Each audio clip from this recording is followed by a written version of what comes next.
Alright, folks, and we are in. Hey, Ethan, hey, Sir Dong Knight. Nice of you to join us. Let's kick things off, shall we? Welcome back to OpenXCom. We're gonna go shoot some more aliens in the face.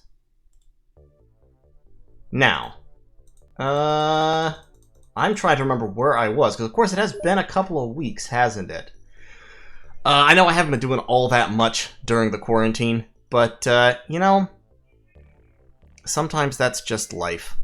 You get busy with stuff. You get busy with dealing with the whole quarantine issue. So we've got all our nice little troops here. I think these have all been renamed except for these two. So we do have Lorenzo Gali and Minjun Gok up for renaming for anyone who wants them.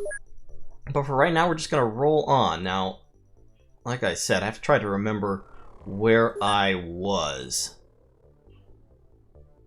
Hey, Lord Sprite, thanks for joining us. Yeah, honestly, after all these years, this is still one of the best games I've ever played. And I don't say that lightly. I have 4 examination rooms, which I don't need, so I'm actually going to sell those.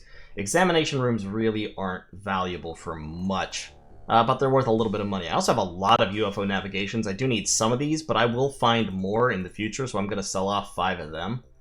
UFO power source is definitely going to keep. Illyrium definitely going to keep. Yeah, let's sell that stuff. Hey, Triff, nice to see you too. In terms of research, I'm actually researching UFO navigation right now, and I'm building power suits and laser cannons for money. So, these guys are making my profit, and these guys are, of course, I'm spending my profit to manufacture these power suits. Alright, Triff. Let's see, you're not in here, are you? Let's throw you in. Good old Triff, who is a... he's more a scout heavy weapons than anything. Fast reactions, and high strength, so yeah, we could give him heavy weaponry if we wanted to. In terms of transfers coming in, I do have more soldiers coming, as well as a whole bunch of avalanche missiles for my fighters. Alright, Sir Dong Knight. You got the good old Sir Dong Knight, who is a... pretty much a mook, to be totally honest. Reactions, firing accuracy, strength, kind of high, but not super, super high. So, looks like we may be in for a quiet couple of days here at the start of April. And, okay, we've got our hyperwave decoder up. Fantastic. Hey, Boom Kicker, thanks for joining. So, we've got the hyperwave decoder. That means we can actually dismantle both of our radars, and we can fill those slots with something else. So, let's build... what do we have right now? We're full up on living quarters. So, let's build another living quarters. We've got one under construction, actually, but another one doesn't hurt. And we have an alien containment. We've got our hangars. Let's throw down another workshop, because workshop space can be converted directly into money. We'll see, Ballin. We'll see how it goes. Okay, we got our missiles. Good. And, okay, so this is what you get once you have the hyperwave decoder. You automatically detect them inside your radius. You get all the information about them, what race they are. This is an alien retaliation mission. So they are actually searching for our base in North Africa to try and find us and blow us up. But, fortunately, because we've been causing too much damage, basically. Fortunately, we're not in North Africa. Okay, so they just left. So we can just go back home. Now, we do actually have money. We've got about $1 million on hand right now. We want more money before we do anything major with that. But soon we'll want to start a second base. This is actually quite slow to be starting a second base. Usually I start a second base sometime in, like, March. But April is fine. We've got another scout. This one coming towards Central Asia, so they're more on the right track here. We're going to bounce that scout and see if we can shoot it down.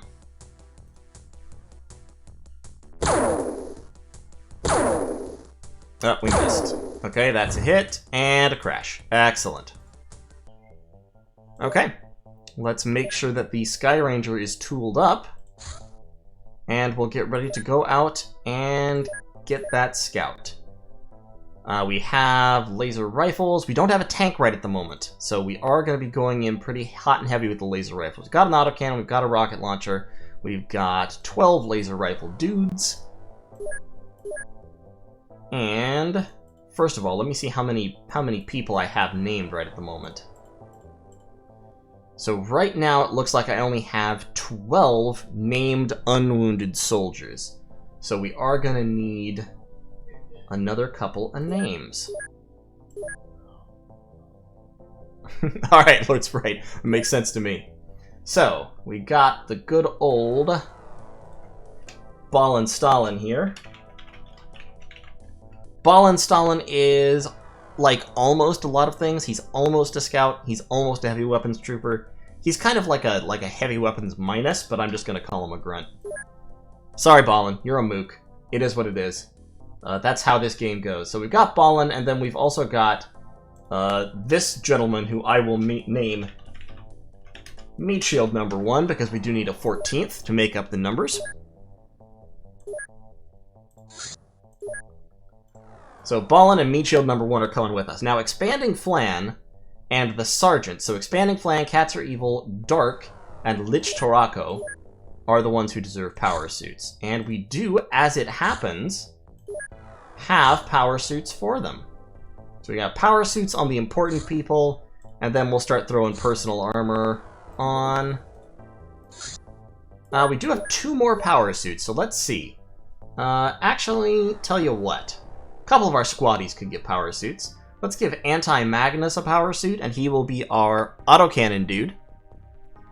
And let's give... well, let's give the Bloop a power suit. So, Anti-Magnus power suit, the Bloop power suit, and then we'll deploy some more personal armor down the line. We do have 3 people with no armor. We're gonna... Corona Light and Gamaranma, we're gonna take away your armor for just a moment. Oh wait, these guys are the rookies, aren't they? Eh. Rookies don't get power armor. Rookies don't get armor at all. Triff. Yeah, actually, you know what? We're actually going to take the armor away from Triff, because that armor is, at the moment, worth more than a rookie's life. Not even gonna lie about it. That's just the way it is. So we've got our guns. Like I said, Anti-Magnus is going to be our autocannon dude, because he's in power armor, and autocannons don't hurt you if you're in power armor and you fire them. And let's go intercept this Snake Man scout, shall we? It is going to be a night mission, unfortunately, but I have the electro flares on board, so we should be okay. Alright. Let's blow this pop stand. Cats Are Evil. I'm going to give him a med kit since he's a sharpshooter. He's coming out first as well, so we'll give him a smoke grenade in his hand. Expanding Flan. Take the auto... Actually, Expanding Flan has 45 strength, so I'm just going to leave Expanding Flan with the autocannon. Like, there's no reason not to. Dark has a flare. Expanding Flan actually should have that smoke grenade in his hand. Anti-Magnus. We're going to give Anti-Magnus some extra ammo and grenades, just because he has the weight for them. Lich Torako, flare. Actually, hold up. Let me look at my meat shields there. Rifle, flare, grenade. Rifle. Am I short on flares? Please don't tell me I'm short on flares. I'm short on flares. Okay, well. Take the extras away from Anti-Magnus then. Give Torako one. Mark Spitz has one. Mark Spitz. Carrying the rocket launcher. Okay, that's fine. Robin Brown needs one. Anybody else carrying more than one,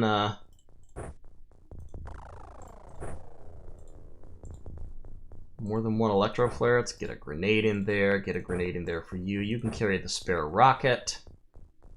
You've got some grenades. You have high reaction, so you can also carry that stun rod. Mr. Dong Knight, you can have a stun rod. Ballin, you can have a stun rod.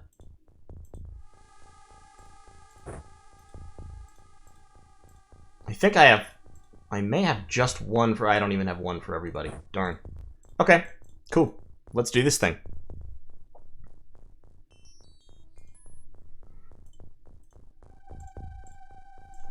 So, prime the smoke. Throw it out. Prime the smoke. Throw it out. And you, can you toss that light out in front of us? No. Well, toss it to Flan. And you can throw it next round. Alright, we're smoked up, toked up, ready to fight. No immediately visible aliens. That only makes me more suspicious, actually. Can you throw that, like, over here? What's blocking you? Ah, the wings. My nemesis.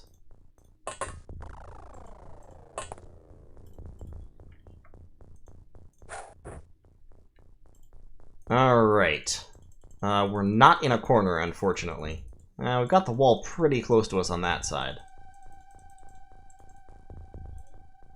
Okay. Let's just scout around a little bit.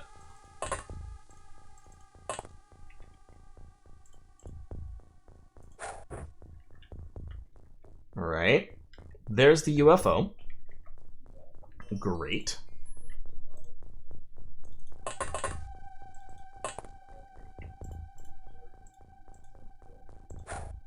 That's another hedge. I don't like that hedge. I want to burn it down.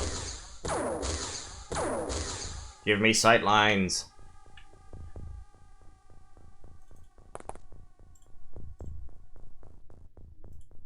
Anti-Magnus doesn't have a flare, but Tarako does. So let's...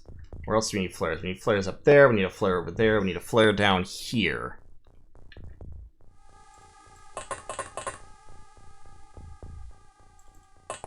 Ah, you'll be fine. Quit your whining. More hedges. There are so many hedges on this map. It makes me deeply uncomfortable. There's a building over there, and if I know aliens, there are aliens hiding in that building. There's probably, of course, aliens inside. This was a small scout that we shot down, so they may well have taken casualties. I certainly hope they did.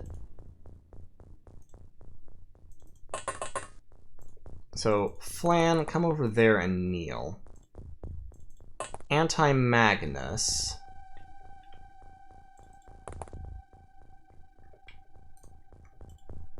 Face that way and kneel. Now Mark. Good old Mark Spitz.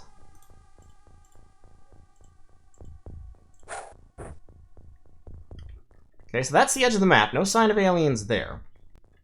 Could well have somebody walking around this corner to take a shot at us, though. So I don't want to deploy too many people right off the bat. Because I don't want to spread out right now. But I also, of course, don't want to be hit by an alien grenade and exploded immediately. So, Bloop. I'll tell you what, Bloop, why don't you walk out there. Hey, Nick Jabro, yeah, that's about it. That's pretty much accurate. Kill me some sight lines. Not great sight lines. Like, I'm anticipating fire from, like, the roof of this building in the coming round. So I want to get as much smoke between me and that roof as possible. Alright, and then the less armored lads will come next. But I'm not going to deploy them out of the bird just yet. We'll just kind of take some time. Actually, to be fair, we're not very underfunded since we started selling laser cannons to African warlords. We're making some money.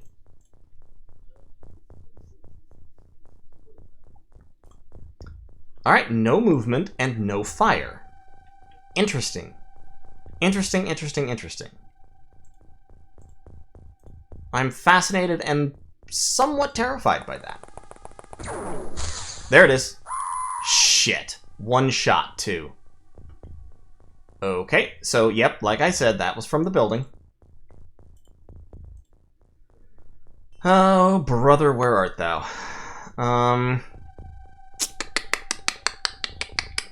Fuck. So to kill a guy in power armor from the side like that, that was probably a heavy plasma. I forget if I showed this on one of the previous streams. I think I did, but you can see the armor is pretty high. Plasma rifles have about an even chance to not kill somebody from a side shot like that. Boy, that sucks. Here's what we're gonna do. What's your aimed shot? 47? No, not a snapshot. Throw me an aimed shot. Oh my god. Mark, you fucking madman. 3 kills with 1 rocket. Actually, one of those might only be unconscious, I'm not sure. But, yeah, that was good. I liked that. More of that, please. And there's a fire over there, so now we have visibility. Oh, Jesus, there's a 4th one.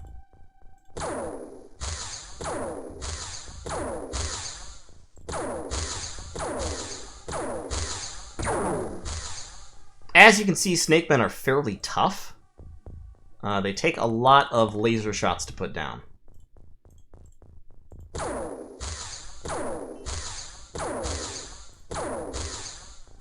Not as tough as mutons, though. Okay, so that's 4 snakemen dead. These kinds of... I totally lost my mind for a second. These kinds of UFOs usually don't carry more than, like... I think 10 is the absolute maximum. So that should be... And some of them will have died in the crash, of course. Although, yeah, their engine blew. So that should hopefully be a majority of the enemies on the map.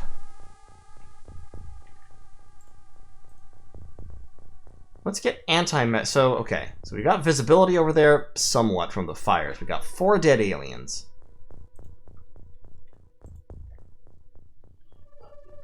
Mr. the Bloop here should move down this way.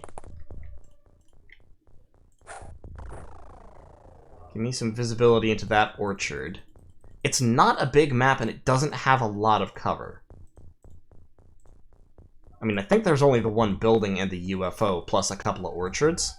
So... yeah, I've almost said usually aliens aren't hiding in these corner orchards, but, you know, that's an easy way to get murdered. Thinking that kind of stuff. Ballin'. Actually, I don't remember if you can salvage armor. I know you can salvage weapons. I mean, like, okay, so if you win the scenario, if you win the fight, everything on the map is auto-salvaged. The armor, I think, is never salvaged. I think the armor is just gone. I mean, presumably it's been cored out by a plasma blast, so not really usable anymore. But, yeah, unfortunate. Unfortunate. Dark, why don't you run up here and kneel behind this wall in an effort to not be shot. Bloop, just take a knee. And let's start getting some more troopers out. Robin. The main threat I now anticipate should be coming from this direction. It could be coming from fucking anywhere, though, and there might... Oh, nope, we blew out the 2nd floor as well, so shouldn't be any other snakemen inside that building. There might be one on the roof. That's possible. Let's see if we can throw a flare onto the roof. Didn't change the lighting level.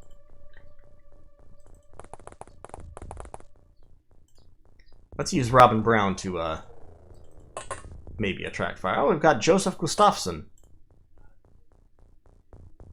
He's a good old grunt. Let's send him down here to see what's what. Hello? Aliens! I don't want him to pick up the autocannon because he doesn't have power armor and he's not that strong.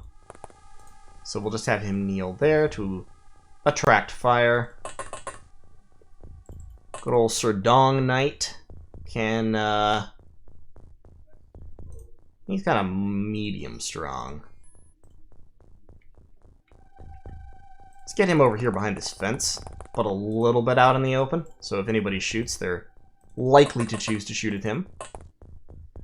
Muhammad. Out of range. 13 time units.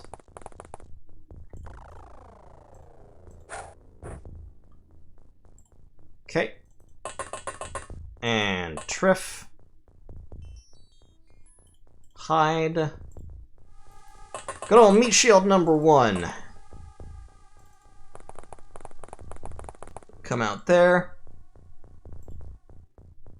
And hey, Magnus. You may have. We've got 4 dead aliens over here in the wreckage of a house and 1 dead trooper, unfortunately. And good old Ball and Stalin can stand... Well, no, actually, Ball and Stalin should also join the assault team.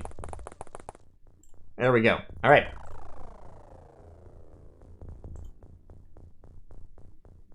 Yeah, not a lot of movement. No doors opening.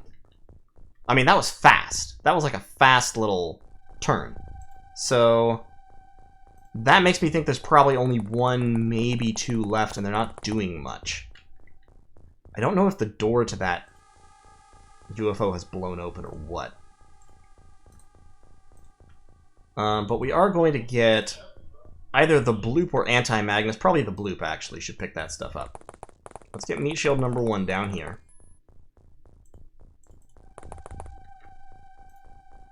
Mr. the Bloop can come down and pick up the autocannon. Drop the rifle. And the stun rod.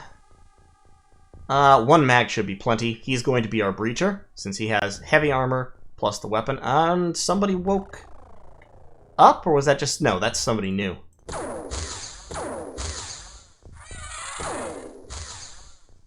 Oh, okay, that was it. There were only 5 alive. None of them were in the UFO. They were all hiding in that same building. Not very smart of them, but, you know, it worked. We got 14 artifacts, 6 alien alloys, some level ups.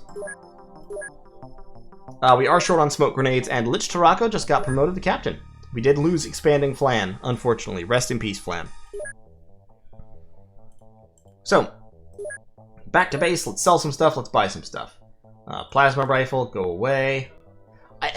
Okay, I'm going to keep 1 plasma rifle, actually, and I'll research it and show you the stats. It does have uses, just not great uses, in my opinion. We can sell some of that stuff. Alien grenades, sell them. I'll keep 1 mine probe for research again. Sell the bodies, except for 1. And there we go. Now we're going to buy some smoke grenades. A whole bunch of smoke grenades, actually. We're now entering the part of the game where tanks are a lot less useful because we have power armor now. So people can kind of survive hits a little bit. A tank is still handy, but I'm probably going to make a tank instead of buying a lot more tanks. Making tanks is cheaper. Let's also buy some more rockets. And some more autocannon ammo. And let's actually buy another couple of autocannons now that we have power armor. Hey, Tarako. Nice to see you. Because, yeah, now that we have power armor, autocannons with, as I said before, autocannons with HE ammo are actually close combat weapons now. We'll also buy some more procs. And more flares. Definitely more flares. We don't need 30 smoke grenades, actually. Give me, like, 15 of them. And give me 30 electro flares. Okay, Ballin, we can probably do that for you. Research on UFO navigation is going well. And we have a floater alien retaliation. He's moving slow. So let's see if we can catch him and bounce him. Nope, keep going.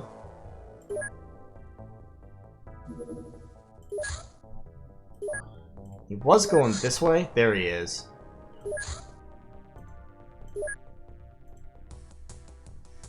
Okay, so on alien retaliation missions, the scout is not going to set down, so yeah, we're just going to shoot him down again. There we go. Another bounced scout. We're going to wait a little bit, make sure that's a daytime mission. In terms of soldiers, I do have some more that have arrived. I have 4 more that can be named, so anyone else who wants a name who's not in here yet, we've got Corona Light, Cats Are Evil, Dark, Anti-Magnus, Lich Tarako, Mark Spitz, The Bloop, Gamaranma, Robin Brown, Mohammed Usame, Joseph Gustafsson, Triff Serdong Knight, Balin Stalin. All of those are in the squad at the moment. The Squid Pro. Mark II? Alright, got it. Squid Mark II is a scout. Pretty decent scout, too. I misspelled squid. Hold, please. Squid Mark II, scout. Magnus, do aliens ever shoot me down? Well, okay, so they don't hunt your interceptors or sky rangers, but if you send an interceptor to attack an alien vessel, they can shoot it down with return fire. So that's why you don't send interceptors after battleships, because the battleships will just blow them up. And we've got Ethan King. Later on, you do get more powerful weapons like fusion ball launchers and plasma cannons that help, but even so, interceptors taking down a battleship will suffer like 4 casualties before they bring it down. The only vessel that can fight a battleship is an Avenger. So Ethan King is a mook. Lord Sprite is a sharpshooter. Pretty weedy sharpshooter. But accurate and brave, which is nice. That's a plus. And Gabriel. Can I fit Gabriel Rodriguez? I can. He's a grunt. He is a coward as well. That is just... That could be a problem, not gonna lie. Okay, so we've got power armor. We've got hyperwave decoders. We're working towards plasma. We're going to get UFO navigation, so we'll have UFOs, and then we're going to have plasma weapons. The next kind of step in the quadrangle of victorious technologies here is psychic powers. Getting psychic powers is dangerous as fuck and costs a ton of lives, but we can potentially do it, especially if we research stun launchers. We're going to finish researching the UFO navigation first, and then let's equip the Sky Ranger to go out and take down that little... Thingummy. We got some personal armor. We don't have any more power suits finished because our engineers are working slowly. Yeah, it's going to take 7 days to produce 8 more suits. Let's crank that up to 20 total. The laser cannons are still kind of producing funding. Yeah, because their monthly profit is $1.5 million a month. So that's kind of paying for everything. Let's actually cut down on the engineers that are doing this. Because I want more engineers doing this. Are they working as fast as they can, really? Really? That's as fast as you can go?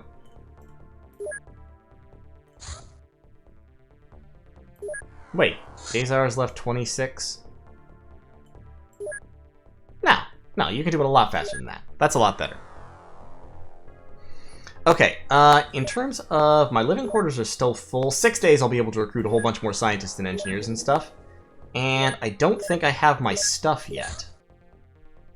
Yeah, it's still 15 hours before my stuff arrives, so I'm actually going to wait. We're going to wait for... And if this disappears, it disappears, that's fine. But we're going to wait to get our stuff before we launch the Sky Ranger. So that we can equip the craft. With more guns... More smoke grenades, more electro flares. We've got enough rockets. Hey, Tarako, Cogmind. Yes, I am actually going to do a video on Cogmind. It's a fun little game. I enjoy it. I really do. It's not a strategy game as such, but it is. I'm having a lot of fun with it. Also, it's not purely ASCII, which to my mind is a plus, because I don't know, ASCII games irritate me. Alright, coming back around, and let's intercept. Yes, I know we gave the aliens 2 days to spread out and murder farmers and such. Hey, Cats are evil. We've had one mission, one guy died, we killed a whole bunch of aliens, it was great. Yeah, you keep the smoke. Squid Mark II needs a rifle. So, what's your weight? Dark here is going to be promoted to autocannon gunner. Because he's got decent weight, and he's also got power armor. So we've got him as an autocannoneer. Autocannoneer, rather. Does he need a grenade? No. Not if he has an autocannon. Anti-Magnus. Samesies. Lich Tarako has low weight. Mark Spitz is the Rocketeer. Cats Are Evil has the smoke. Let's also give Dark a smoke to throw right at the start. The Bloop. You are going to be an autocannon dude. Ooh, you don't have a whole lot of weight, do you? That's fine. 37 out of 35 is okay. Robin Brown, laser rifle. Muhammad, laser rifle. Joseph Gustafsson, laser rifle. Triff, Serdong Knight, Ball and Stalin. Meat Shield number 1.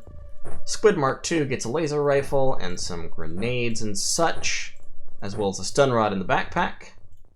Cats Are Evil. Nope, hold that one. Okay, good. Got some spare weapons as well.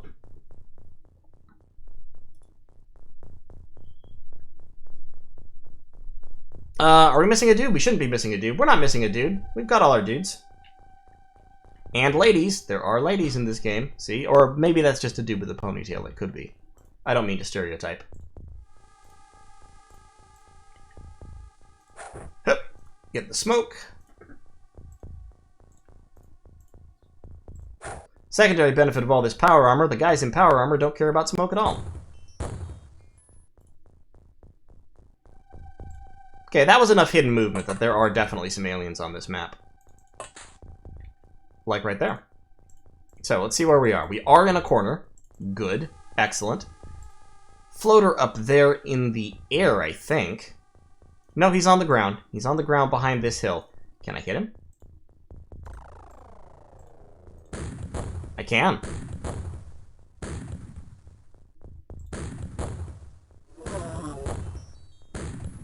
So, as you can see, autocannons, of course, not the highest yield weapons, but when you can rapid fire them in relative safety, doesn't matter a whole lot.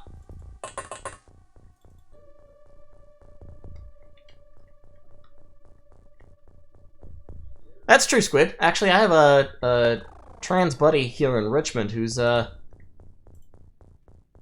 baking me a loaf of bread. He does basically bakery stuff on the side during the pandemic, as during the quarantine, as a way to make some extra money.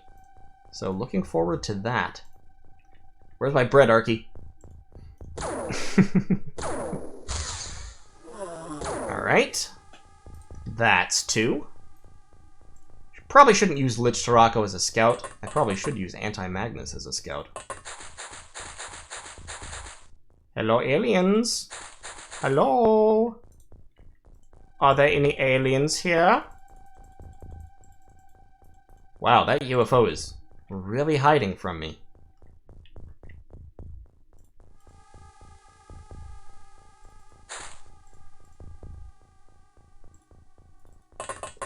We may not even need to deploy the full posse here, to be honest. Because desert maps like this are pretty easy to sweep, and it's just not that big. The UFO has to be up there. So we'll be able to pretty much sweep the whole map as we close in. And just, here, hide behind this cactus. Yeah, that's it. Mark, kind of hug the side. You're the rocket dude.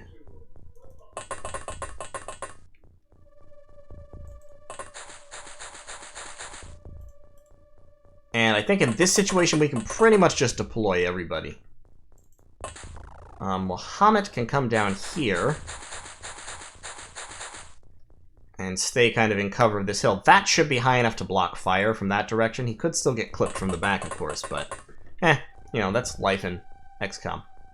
So what we're going to do is we're going to sweep over this hill with a couple of guys. Clear this corner, just to be sure. And then we'll go up into this corner where the UFO is and clear that. So the this sweep should be relatively lower risk, so we're going to send the less armored guys to do that. SDR, yes, you do get better. As you do things, your dude improves. You can see all the stats, you know, over here, like this is Triff right now. As he hits people, his accuracy will increase. As he carries a lot of things, his strength will increase. As he moves far, his time units and energy will increase. His health will increase pretty much randomly. Same with bravery can occasionally increase if you suffer morale trauma and either resist or recover. And reactions increase as you take reaction shots. There are actually various ways to game this system to kind of train up your dudes. Late game, I don't do that much, but like one of the classics is you, once you've got psionic powers, you mind control an alien, have them drop their weapon, and then just have them like unmind control them and let them run back and forth in front of a firing line of guys with pistols or some other rapid fire weapon, just to train up reaction shots. You can do that kind of thing, kind of build up a really super powerful soldier. But you don't need to. I mean, the game is hard, yes, in the sense that you can lose, which actually isn't really a possibility in a lot of modern games. But it's not hard enough that you need to cheese the AI.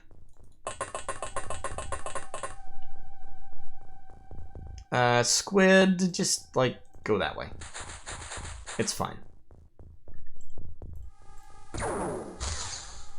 Oh, well, there goes Serdong Knight. So the answer to your question was, you're a mook until you die.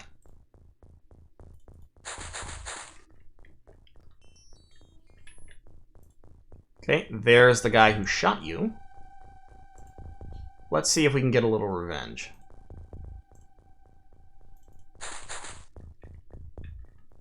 Robin.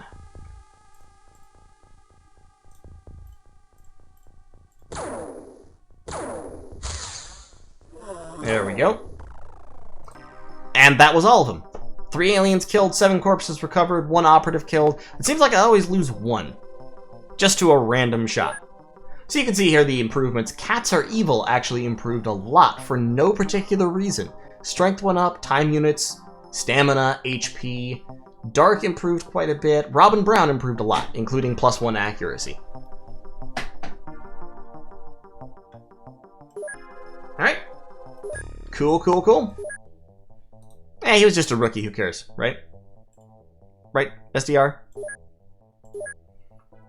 Now, we actually need more missiles. Like, pretty bad.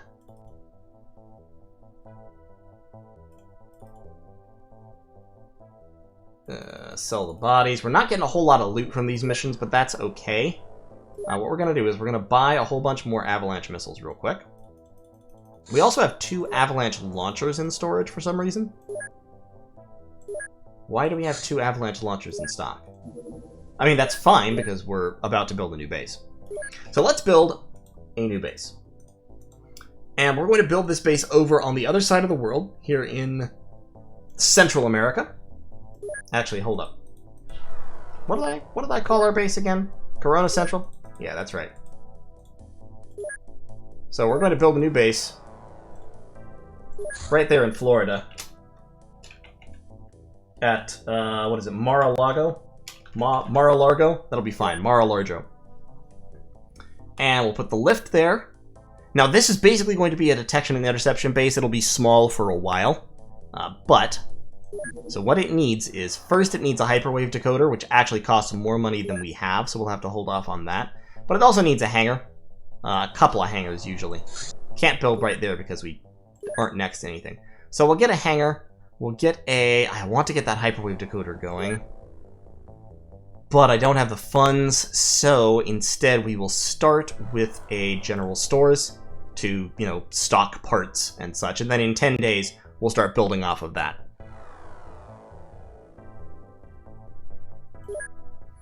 Okay, so Mar-a-Largo is starting up.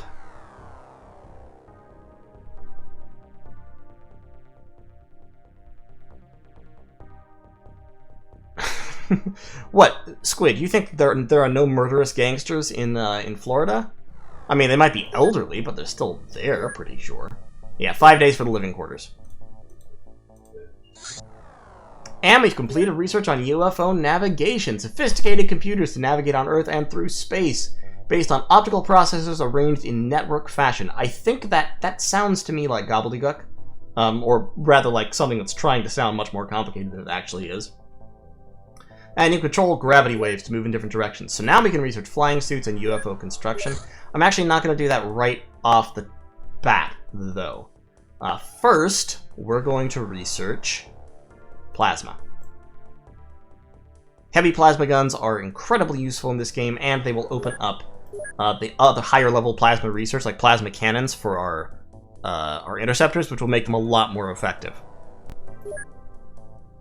And I don't need to produce any UFO navigations, so that is fine. Got my missiles in. An alien terrorist scout in Siberia. Okay, so here's an interesting thing about this game. You can actually stop terror missions, and this is a Snake Man scout, which will perform which will lead on a terror ship, which will perform a Snake Man terror mission, which I really don't want. I super, super don't want. So what we're going to do is, he's going to Siberia. We're going to send... He's moving too fast to intercept right now. We're going to send an interceptor up here, catch this scout, and shoot it down. And by shooting it down, we will actually prevent a terror mission. Still moving at 2,700. Our max speed is 2,100. So we just can't catch him when he's moving at that speed. Alright. So now we will redirect to the UFO, follow it around, and shoot it down.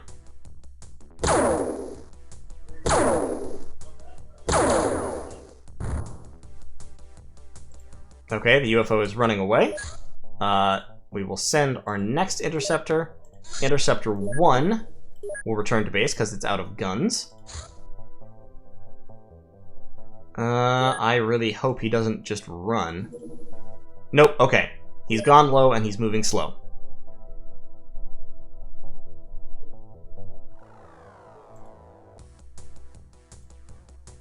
But you saw that that UFO actually shot back at us. Alright, crash landing. Excellent. We shot down the terror scout.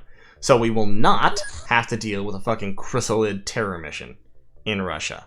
Fantastic. Yeah, that interceptor's down for repairs for a little while.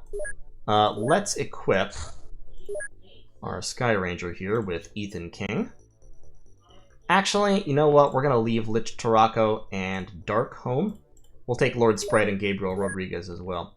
Now, in terms of armor, we've got 5 more power suits, so we're going to start handing out power suits more widely. We're reaching the point where even the mooks now can at least get personal armor. You know, a little bit of purple armor plating to put between them and sudden violent death. Gamma Ranma should be, and Corona Light should be recovered someday, but honestly, we're doing pretty well here. Corona Light has 6 days to recover. Corona Light is very accurate and quite strong. Corona Light's a beast. And who is the other wounded? Gamma Ranma also has 6 days. Gamma Ranma's pretty solid. Cats Are Evil is definitely a heavy weapons at this point. Nope, not W. Definitely also a heavy weapons at this point with a 34 strength. Dark is like all things to all people. Okay, cool.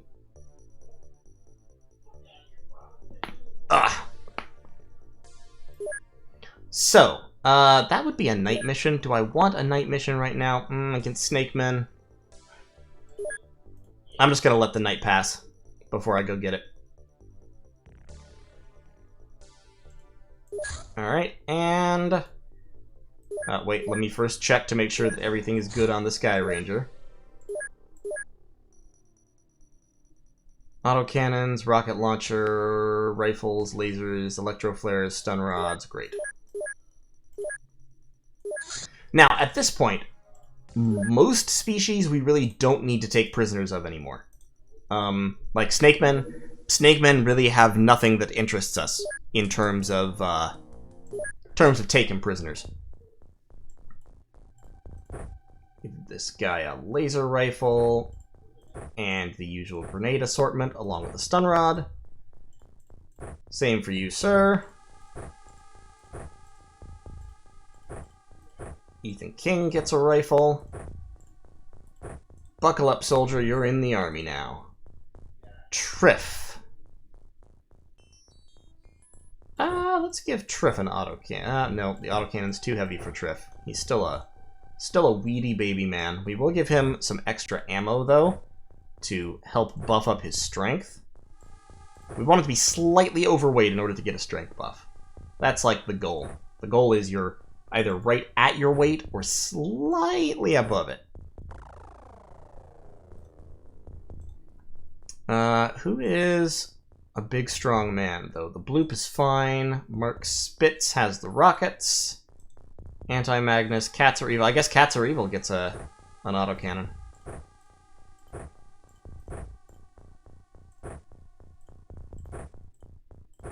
There we go. And let's give Robin Brown the medkit. Okay.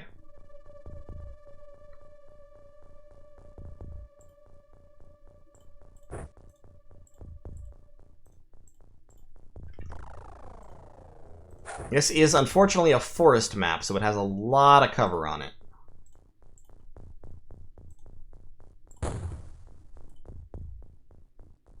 And enough hidden movement that there are probably several aliens. So, big hill up there. We're in the corner again. Good. The pilot is doing pretty solid work lately. Cats.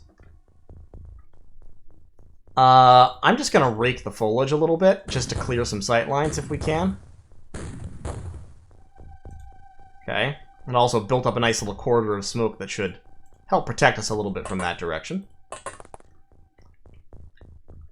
But knowing aliens and their general predilection to being as annoying as possible, they're probably up there on the hill.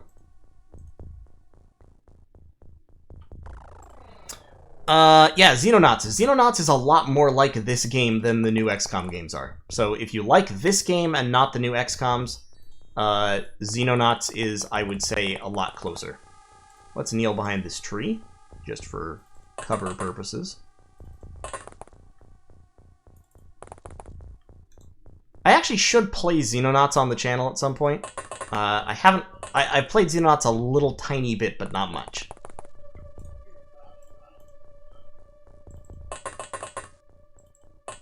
Good old bad Robin Brown.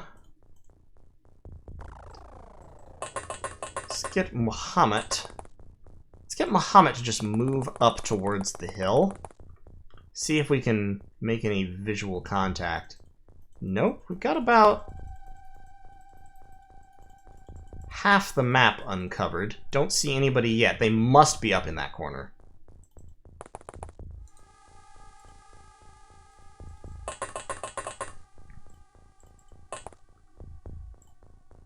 Move Yosef up behind that tree.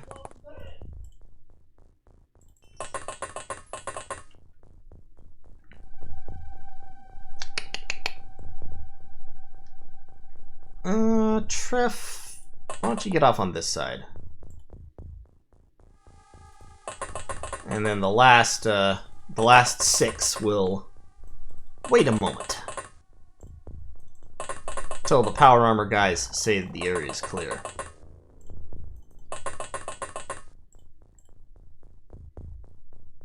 Area clear? Well, clear enough for now. Alright, Muhammad. There's one.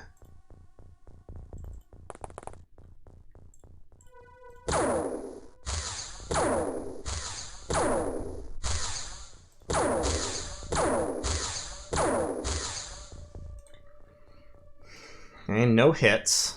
We want... Let's get you to kind of move like that so there's a little bit outside line of fire. Cats are evil. Yeah, just throw some auto fire downrange.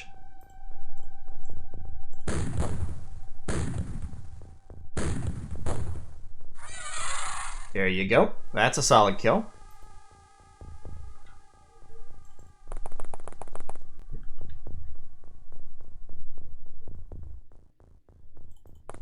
Oh god, Dwarf Fortress, no. No, I'm sorry. I've played Dwarf Fortress. It's not my jam. Dwarf Fortress is just not my thing. My sister loves Dwarf Fortress. It's her, like, relaxation game. But me, sorry, I can't tolerate it. The lack of UI is so aggravating. Yeah, I know there's trees in the way. Just blow them up. Okay, well, you blew up trees pretty good. Pretty decent tree blowing up right there, Bloop. No hits on the enemy, but, you know, A for enthusiasm. Mark. Could your rocket thread the needle there? I mean, it won't, but is it theoretically possible? Not really, I don't think. What do you need for an aimed shot? 48? Oh, well, you can't do an aimed shot then. Since we are all in power armor, we can use heavy rockets, danger close. So let's just, let's just clear the field a little bit.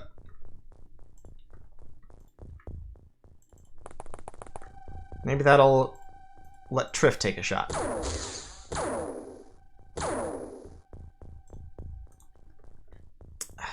Too bad. Snapshot? Nope. Fuck that foliage, right? Now, Robin...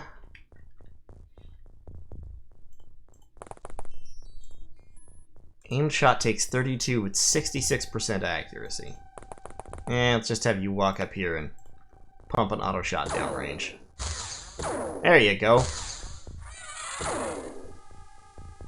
Good connection. Good job, Robin. I always thought you were a good lad no matter what your mother said.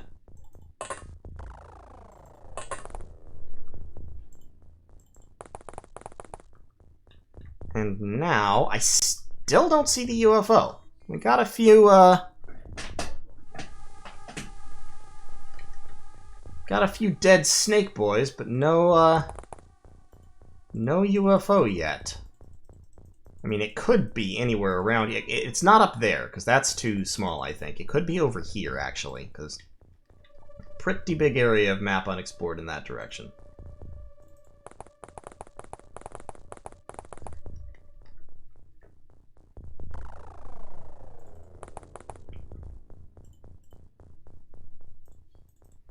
So let's send the Mook patrol over that way.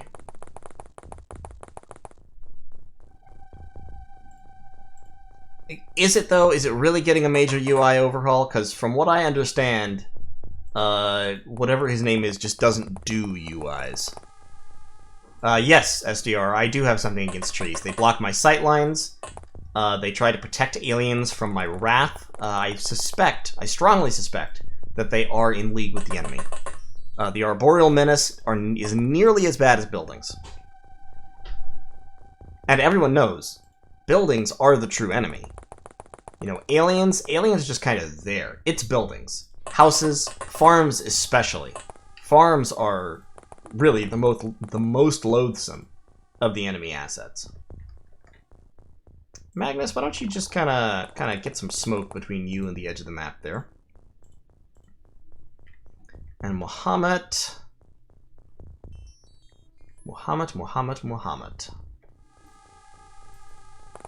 Just kind of walk backwards a bit. Hope he doesn't get shot in the back. Okay, so there is at least one in the UFO. Wherever that is. Ballin, why don't you kind of scout things out for us a little bit? Can you do that for me, bud? Wow, nothing. Okay, it's not over here, so yeah, it probably is up in that corner.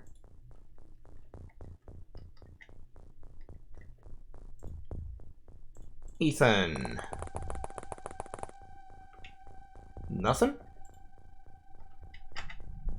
Word Sprite.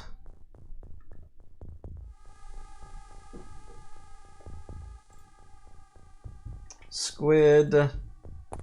Just hide behind trees. You know, it's fine. Good old meat shield.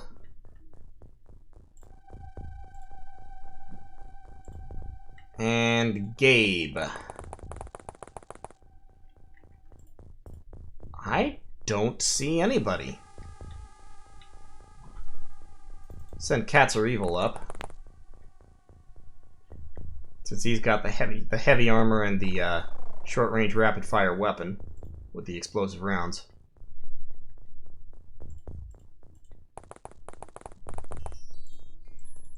Yep, we've cleared up to the edge of the map on that side, so time to start curving inwards. Let's get behind this hill. Walking through the fire and flames. Mark, slap another rocket in that bad boy, and just kind of get behind the trees. Watch them carefully for signs of enemy collaboration.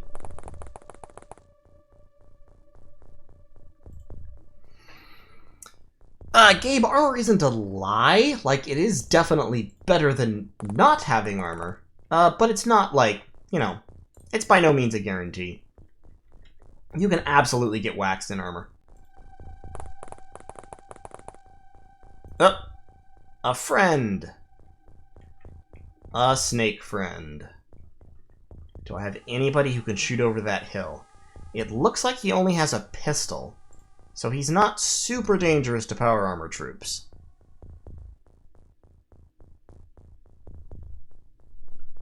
Okay, Muhammad, just crouch. I don't think anybody is really in position to pop over the hill and waste that snake man right now. Unfortunate. But Joseph can come up here to the base of the hill and crouch down. Okay. So that guy's probably going to pop up and take some shots at Muhammad. Plasma pistol shots against the frontal glacis of power armor shouldn't do too much, unless he hits him like 3 or 4 times. But we'll see.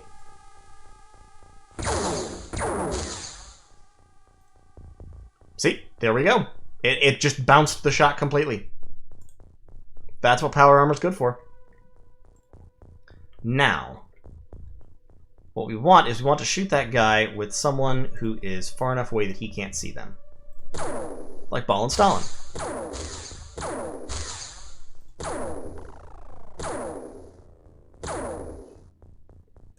Yep, that's it, Ballin. Just shoot everything except the Snake Man. Great. Fantastic. Love it. Absolutely perfect. Sprite. I have 27 time units for an aimed shot, so what I may do here is I may just move over and take an aimed shot at you. There you go. That was a nice solid hit. Now, Squid. Ethan, could you potentially hit him? No, no line of fire because the hill's in the way.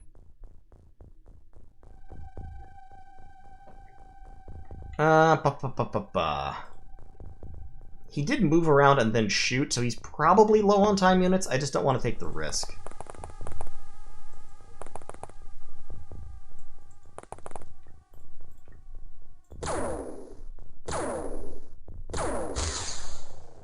Okay, well, we're gonna have to take the risk, I think.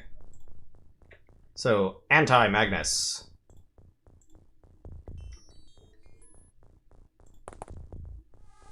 Yep, there he is. I see him. Yeah, I know. No line of fire because the hill's in the way. That's why I was telling you to move to the top of the hill.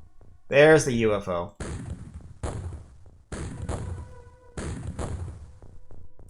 Okay, really kind of defoliated the top of the hill there. And now let's hook. And no line of fire. What is blocking your line of fire? Oh, that tree? That's fine. Shoot him anyway.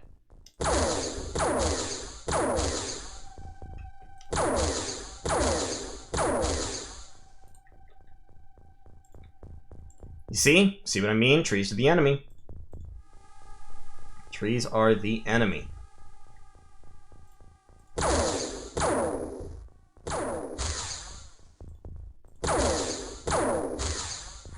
There we go. Right in the snake face.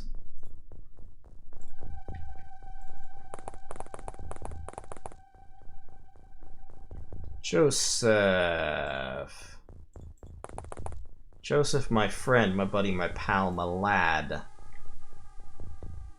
I don't see a hole. Their engines might not have blown. If they didn't, that's really nice, because then we can steal their Illyrium. Triff. Come up to, like, there and then crouch so that you're hard to shoot.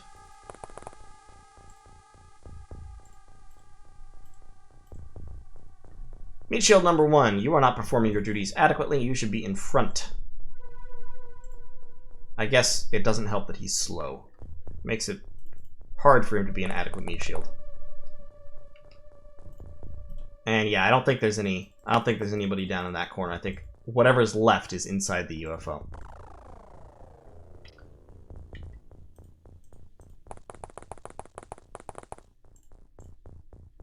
And cats.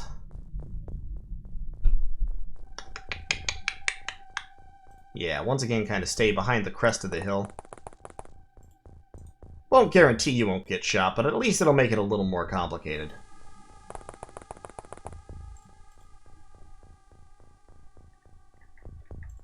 Good old bloop. Let's turn the techniques of the alien against them by hiding behind this tree.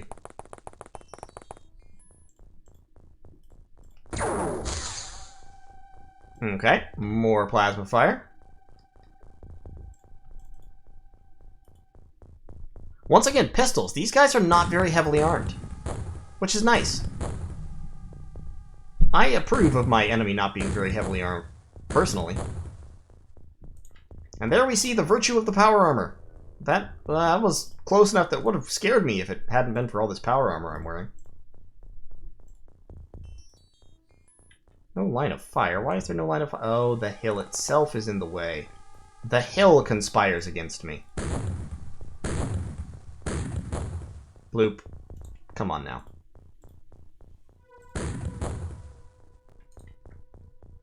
Come on now, Bloop. That wasn't necessary.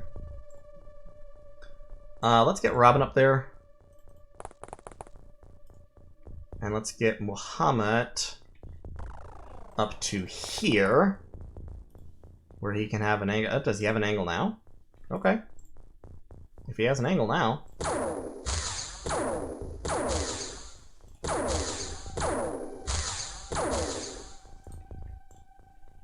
Well, he didn't have much of an angle, actually. That was a lie.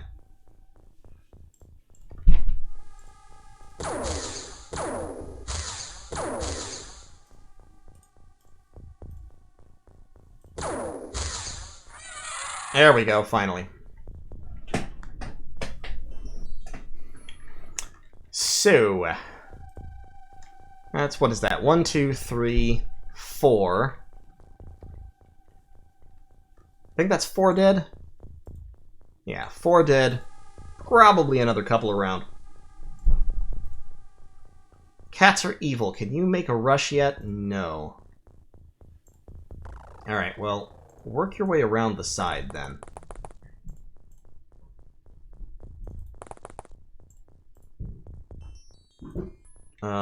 Let's send Gabriel Rodriguez over the top.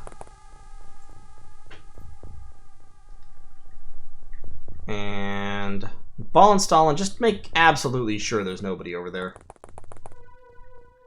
There's nobody over there. Good job, Ballin. Try not to get shot. Much.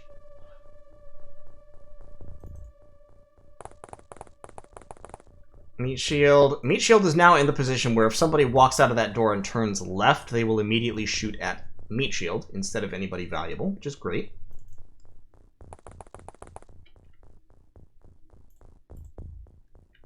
Ethan. Ethan. Come over that way and see if there's anybody behind the UFO.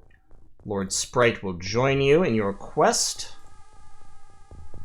And Mark, yeah, get up there behind a tree and do a couple squats to make sure you don't reaction fire anyone with a rocket launcher. Joseph Gustafsson, take that cover for what it's worth. And Triff, yeah, you get behind a tree too.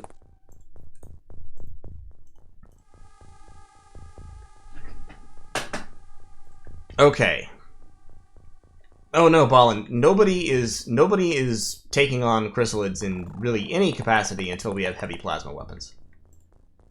Yeah, I don't see any smoke.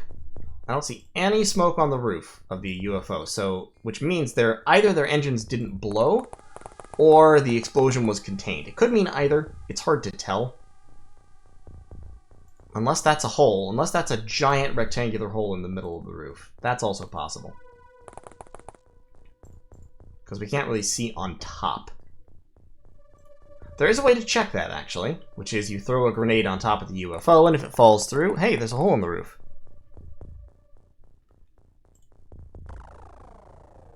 Now, Gabe. Gaby baby. Gabe, my boy. Yeah, it's kind of hard to get close without just rushing at this point. Just stay there. Muhammad, stay there. Bloop. We'll get up... Well, we could get up behind this tree a little bit. That's like absolute minimum TUs for an alien to come out and nail you with a heavy plasma rifle, though, so let's not just yet. Have Anti-Magnus work down this side, where he's a little bit further away and harder to shoot. And maybe get a prox mine on the door. They don't seem to be coming... I'm not sure if they're coming out. But, I mean, it's just a prox mine. Like, prime it, and it's going to cost 16 to throw.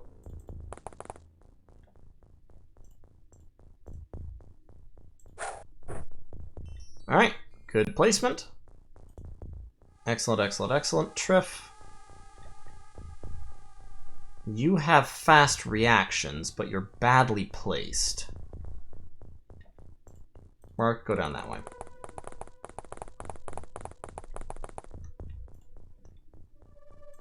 Triff. Just come forward right now. And Ballenstallen can move up. Meat Shield number 1 can move up. Squid Mark II can move up.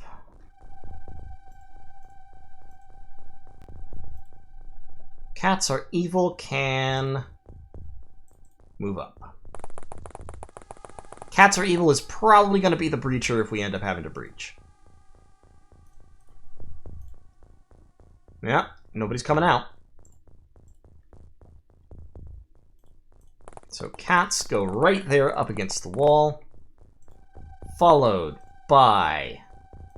We'll get Joseph Gustafsson. And we'll also get Meat Shield number 1.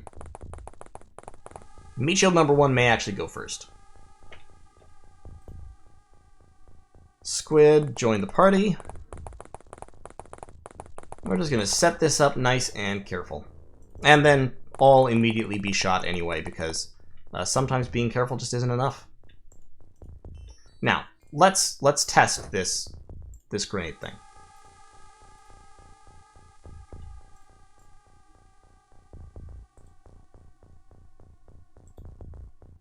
Why can't you throw there? Why can't you throw there? Why is it showing stuff? I don't understand this. I tell you, sometimes this game is just really, really irritating with its aim requirements. It's one of what I would say is the worst problems with the game, actually, is just that the line of sight thing is esoteric and annoying. And I would say often inaccurate. Alright. Now, Anti-Magnus can move up to there. Where I think he'll be in cover. Yep. Mark, hug the wall. Bloop.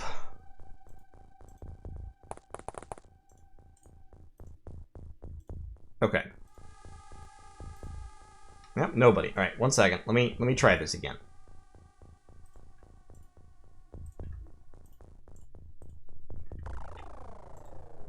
See, like, this unable to throw there shit just gets on my nerves. I can throw right there, but I can't throw there. So, I think that is a hole, though. I think that's a hole in the ceiling. And, speaking of throwing grenades, let's get rid of this prox mine so that we can breach.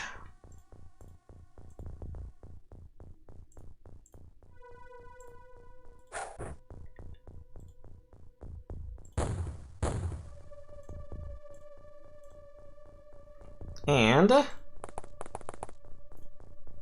I want all my time units when I go in. So what we're going to do is we're going to have Cats Are Evil and Anti-Magnus and the Bloop all stacked up right on the door.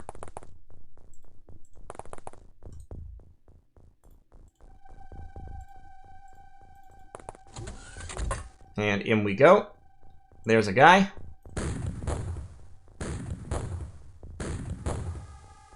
Wow. All three of those went I think he was trying to kill Ethan. I'm pretty sure that was Cats Are Evil attempting to assassinate Ethan King. Not gonna lie. He's not looking this way, though, so I'll tell you what, actually. Let me bring in Meat Shield.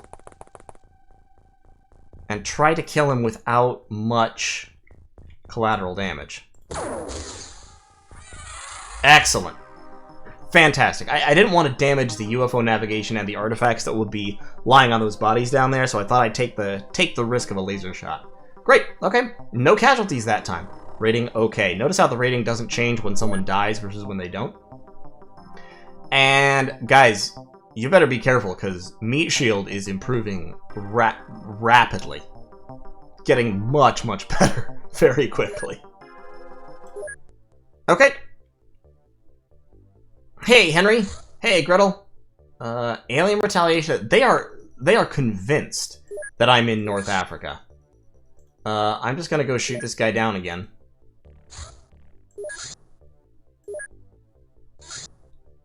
Like, you don't... Oh, that's a Snake Man Alien Retaliation Scout. Why don't you shoot that one down first?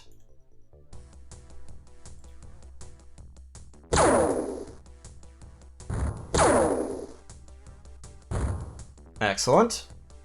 And then you only have one set of missiles left. But even so, there's a decent chance that one set of missiles will kill an alien scout.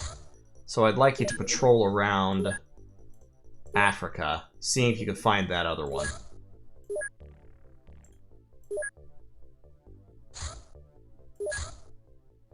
But, okay, so we're now entering the point of the game where, with the hyperwave decoder and all, we're getting too many missions. Which is a weird thing to say, but we're getting enough missions that I don't actually want to take them all, just because it would get annoying. Let's sell some of that stuff. Let's sell some of this stuff. I have a lot of heavy plasmas, which is great. I'm actually going to sell, like, I'm not going to sell any of them. I'm going to hoard those like a dragon with his treasure. 12, I guess I don't need that examination room. I can just sell it. Alright, so now we're up to 2 milli, so we'll be able to build that hyperwave decoder over here pretty soon, and we'll be able to stash an interceptor in Mar-a-Lago. So, basically what I was saying is, I'm not going to bother attacking this little alien scout that we just shot down on stream. It won't give me a whole lot, and it'll spend a lot of time. So all these scouts, I am going to keep bouncing these scouts and killing them, but I'm not going to do a whole lot with them. Heading southeast. Oh no, he's on his way out. He completed his mission, he's gone. Okay, so we've got another living quarters. Now we can recruit. Let's recruit like 6 more soldiers, and then the rest we're going to recruit engineers to fill up the space. Actually not. I need to keep some money in reserve. Let's recruit 20 engineers and 5 more scientists.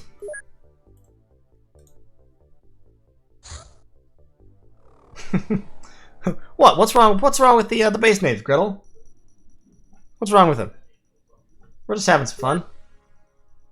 Okay, so he's heading east at 2700. I'm gonna try to intercept him. He's probably... Yeah, he's gone. Alright. Return to base, but I know that they're... Okay, so since I know that they think I'm in Northern Africa, I'm just going to send one of my interceptors to patrol in Africa. Just to see if he can catch one of those scouts.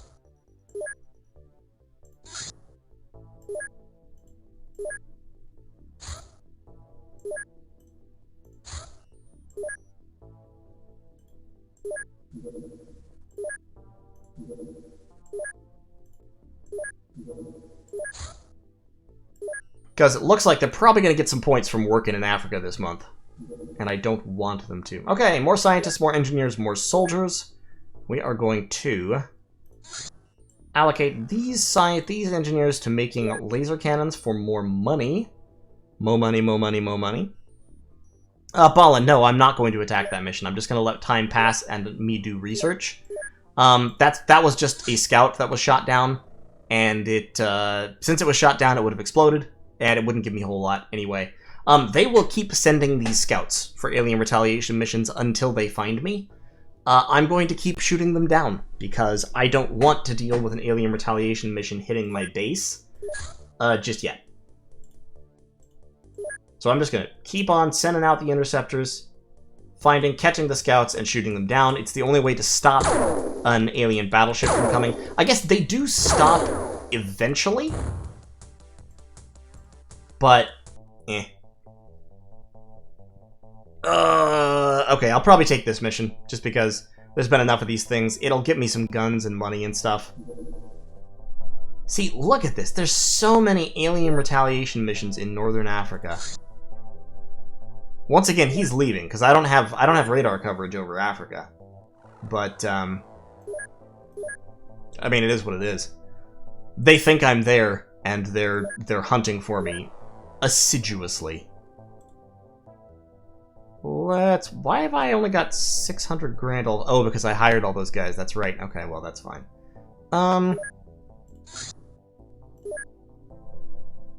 Let's swap out Cats Are Evil for Dark. And otherwise, I think we're fine on the Sky Ranger. In fact, we can now afford to give everybody powered armor, a whole squad, because we've got enough of it in storage. In terms of gear, doing alright, still got plenty of ammo, still got enough rockets. Didn't actually fire many rockets in that last run. So let's go in on this one that we just shot down. Clean that up, and this guy is just gonna get away, because he's on his way outward bound. Oh wait, no. Sky Ranger, just hold your horses for a second. We want this to be a daytime mission. Alright, let's go! Hey, Henry White, yes, I presumably have lawyers, and the shit has not yet hit the fan. Okay, Dark's got his smoke grenade, Anti-Magnus has a smoke grenade.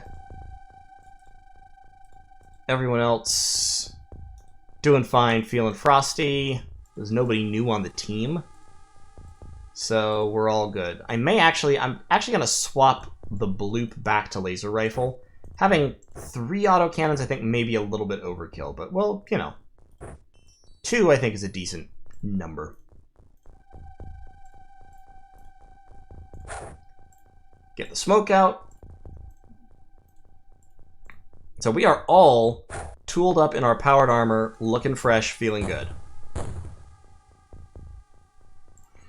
That's right, Tarako. We're now at the point where we're trying to keep people... Oh, hello. We're now at the point where we're kind of trying to keep people alive. Okay, so there's Mr. Snake Man. Mr. Snake Man. And there's the UFO, and there's another Snake Man looking right at us. Hopefully he's moved around some, but still. I don't think I can get anybody out of his line of sight, so I'm just gonna shoot him.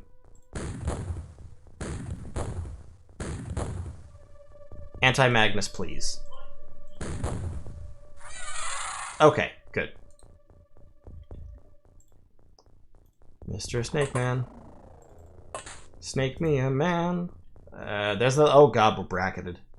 That one's facing away, so I'm not gonna worry about him right now.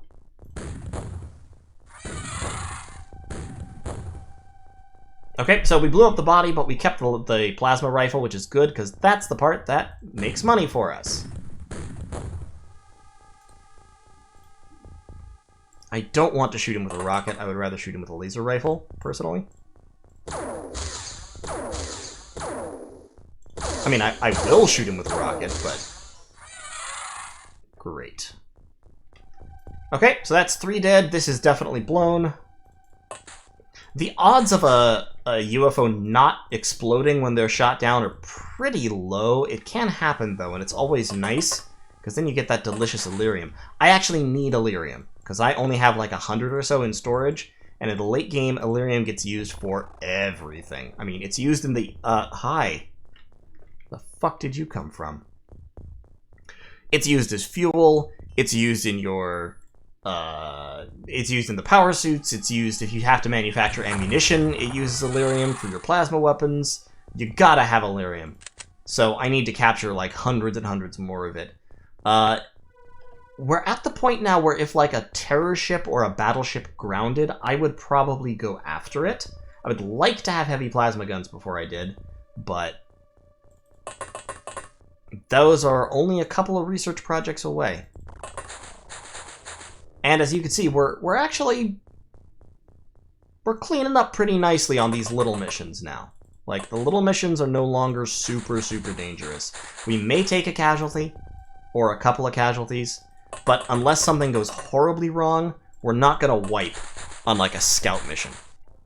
Hey, Perilous Pair, yes, I am playing Superhuman, one save file. I didn't actually activate the Iron Man mod, because it is a little bit unstable, but I'm not reloading, I'm not saving lives, I'm not save scumming, none of that.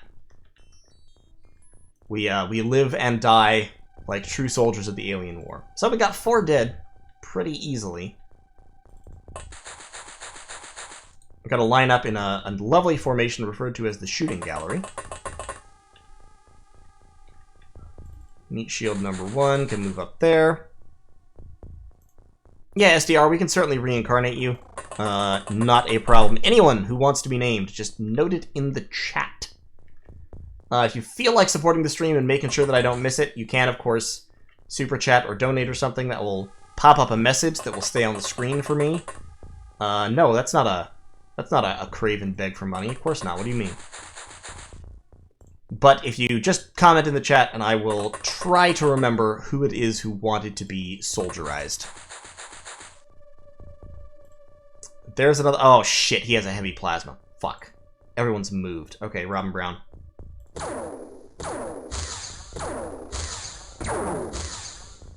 Oh, God. Okay, well, he must have missed. I hit him twice. Is there anyone who has time units left? Squid does, but Squid cannot shoot. At all. Sprite, crouch. Okay, that guy's gonna fuck us up. Because I moved everybody too far and too fast. Please? No. And of course it was the absolute last soldier who saw him. Jesus. Yeah, no worries, Azrael. I understand completely. We're all... Everybody needs to be careful right at the moment, and by all means, do not donate money that you don't have. Super serious about this. And if you are looking to donate money to something, donate to hospitals or, you know, one of the charities that's getting masks for people and stuff before you donate to me.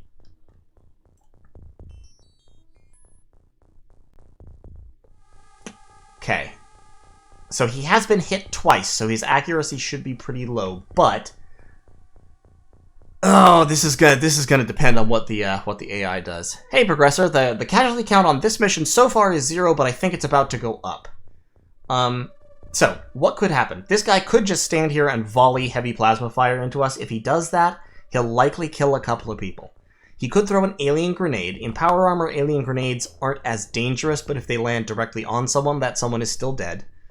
Or, and this is what the AI often does if they're injured, he could run away and then fire like one shot or something, which would make it very hard for him to kill many people. So let's hope he does that. Nope, it's the volley fire. Oh, well, okay. He took out Lord Sprite and then slowed it away.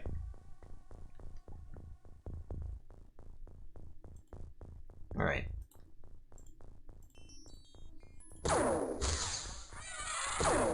Got him. Good. Okay, so that's unfortunate that we lost a guy, but you know what?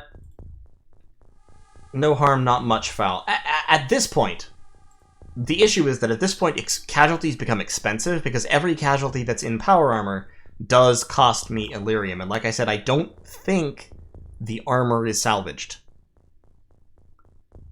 Just in case, you know what? Here's what I'm going to do. I'm actually going to pick up the body and drag it back into the Sky Ranger.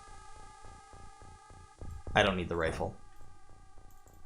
And maybe that will salvage the armor? I don't remember. I'll have to look that up, but I don't think it does. I think the armor's just gone once somebody is killed in it. Which, personally, I don't think seems very budget-friendly, but, you know.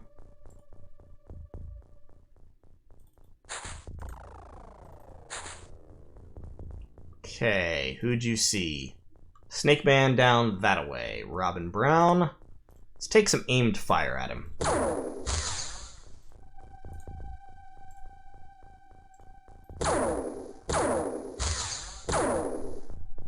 Robin Brown is honestly pretty good at this job. Like, he just scored 2 hits. The bloop's not bad either.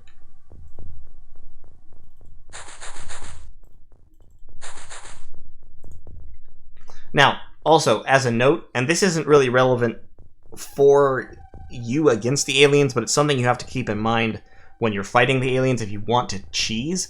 These corners right here, these, like, vertical walls don't work perfectly somehow, so right at, like, this corner, often if you hit this corner exactly with an explosive, you can actually propagate the explosion inside the UFO and like, cause damage to aliens who happen to be inside there. It's kind of hilarious. I don't do it because it seems very cheap, but, you know, it can be done.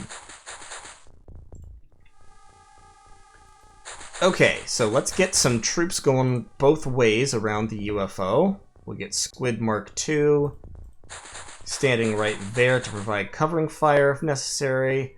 We'll get Anti-Magnus over here for a similar reason. There could be more dudes down that way. We've killed right now 1, 2, 3, 4, 5, 6. Since it exploded, there shouldn't be that many more. But you never know. Could be 4 more. Yeah, Nick, that's what I thought. Oh, Gabriel Rodriguez had just been chilling in the back this whole time. Well, get out there. Hanging out in the back of the Sky Ranger like you think you're gonna get away from this.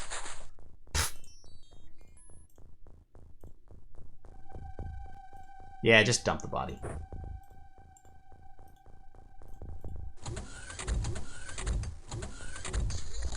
Okay, that's at least one.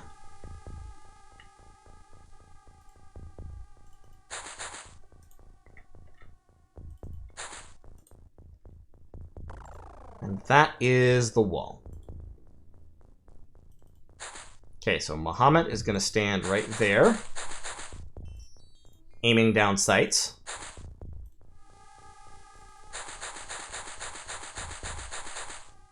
Squid and Anti-Magnus will follow up, as well as Gabriel Rodriguez.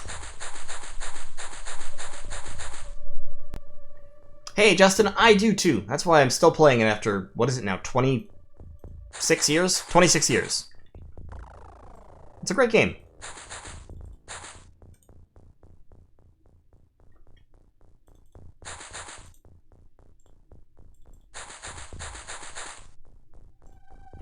Honestly, what makes me really enjoy this game more than the new one is that this is really kind of, how do I put it? all the XCOM games have kind of tried to be horror games as well as action games, but this one does it as a matter of, like, emergent gameplay properties as opposed to a deliberate thematic choice. You know what I mean? Like, the music is creepy, yes, and that definitely adds to that feeling, but also it's just in UFO Defense or XCOM, UFO Enemy Unknown, XCOM UFO Defense, you know, the originals here, the 1994 game. Like, people are just gonna die, and there's not a whole lot you can do about it.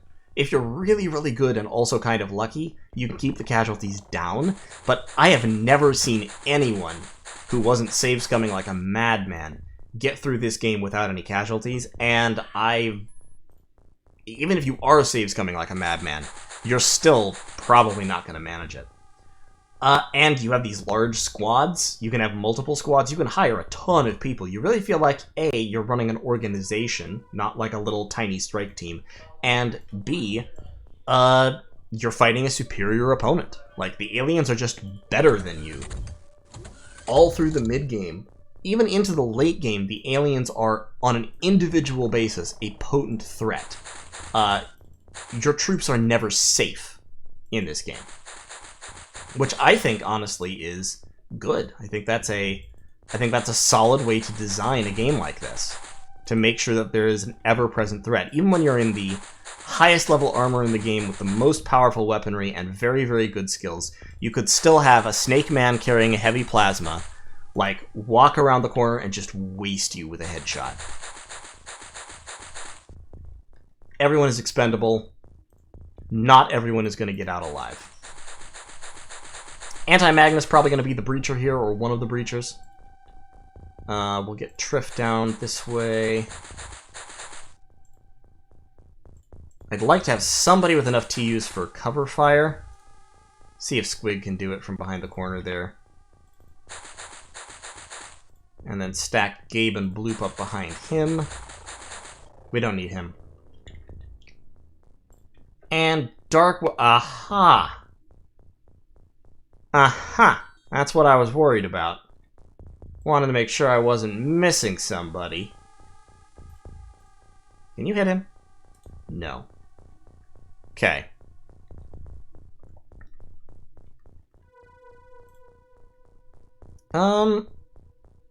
He's just been kind of running around back here with his heavy plasma rifle. I'm gonna throw an auto shot at him. Excellent. Good job, Dark. Get up on top of this dune. I don't think there's anybody else down in that corner. Hey, Baron, I am on Superhuman.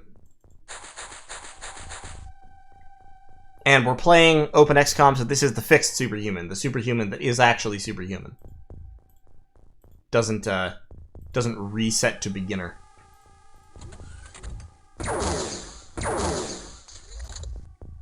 Okay, well, Ball Stalin got shot in the face, but once again, the armor bounced it. Looks like that was probably just a plasma pistol. Let's get Muhammad around the corner, and... there we go.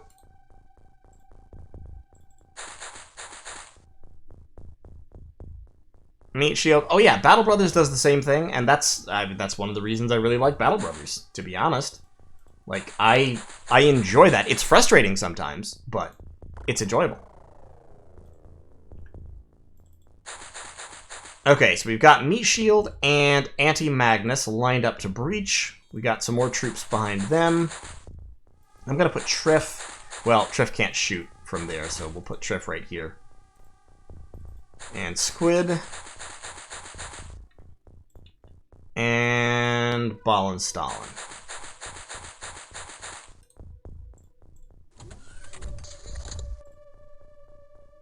Alright, and breaching. Now, I heard another door go, so there's a door still existent right there, and there's a door right there. I don't know which was just used.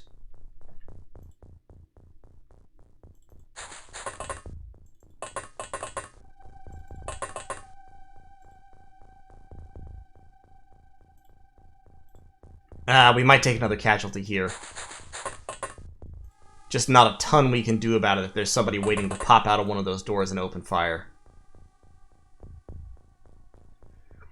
Where can you get the mods from this game? You can get them from openxcom.com. I'll tell you what. Standing in the open here, Meat Shield is vulnerable from all angles. If he runs over here, he might have an alien pop out of this door and just waste him, but he'll be harder to hit from any other angle. He can turn his front armor that way.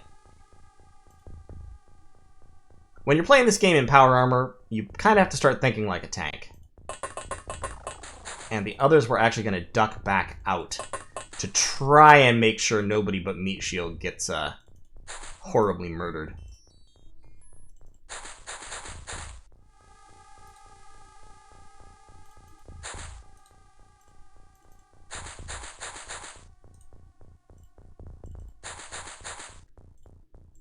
Alright, load up.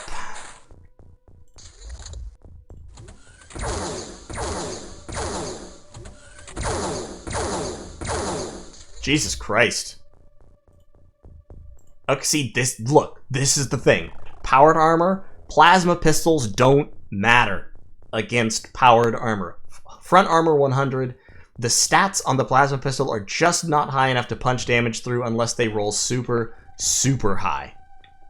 Which means that we can just do this. We can just have this shootout.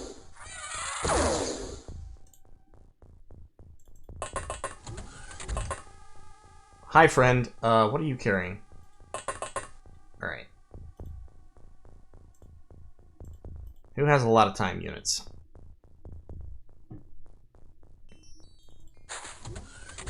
The door is open. I need 21 for an auto shot. Can I get somewhere I can hit him in 20 and still have 21 left?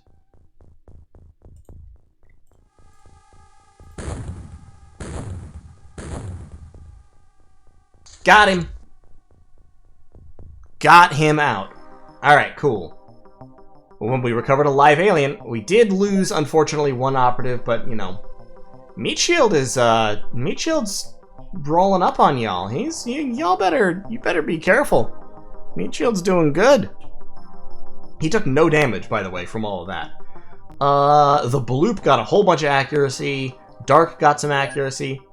Solid work, everybody, and we recovered 23 alien artifacts, plus some more alloys and stuff.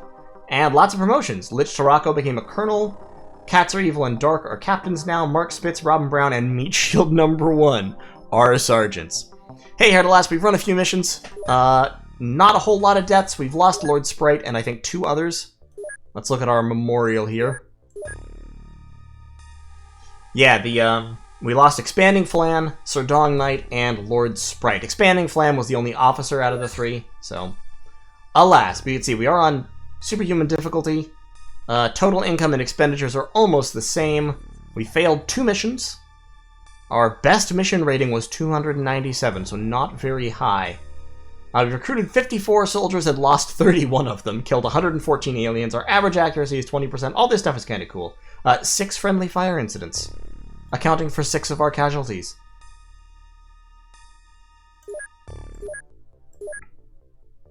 Alright. Let's go back and sell some stuff. Hey, Bynum. Nice to see ya. We need more missiles.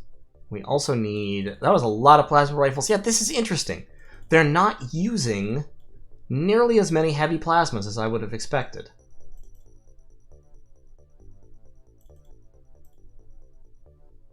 Really not using nearly as many as I would have thought they did. So we'll sell all those off. We're back up to 1,700.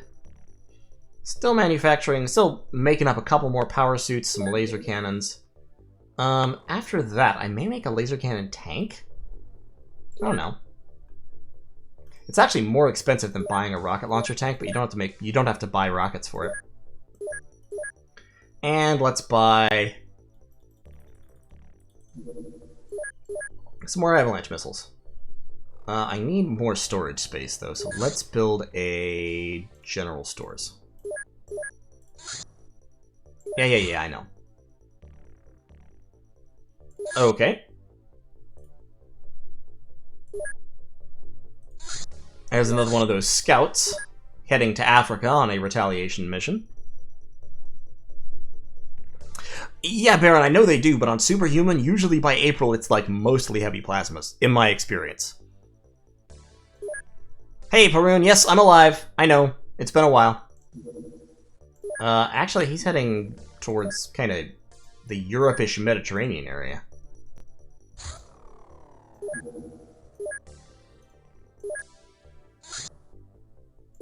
Alright.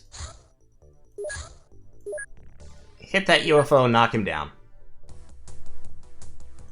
Because, like, he's scouting for a retaliation mission. He's not going to land, I don't think. So, we might as well just shoot it down. And oof. Actually, that's mutons, isn't it? Okay, you know what? Let's have a muton mission. Let's show you guys what mutons look like. Yeah, normally by, like, March, it's primarily heavy plasmas, as I recalled, at least. Average... let's put our extra 5 scientists on there that I never allocated. Oops. Average progress on the heavy plasmas. We do need one more spot. So, actually, first, who was it who wanted to be a soldier? Remind me. Let me scroll back in the chat a little bit.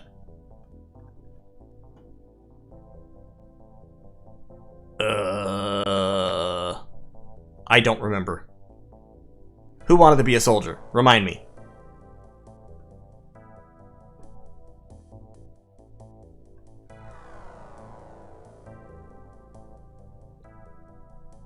Perilous Pair did. Nick Swanson. Okay, here we go. I see ya. Alright, so we've got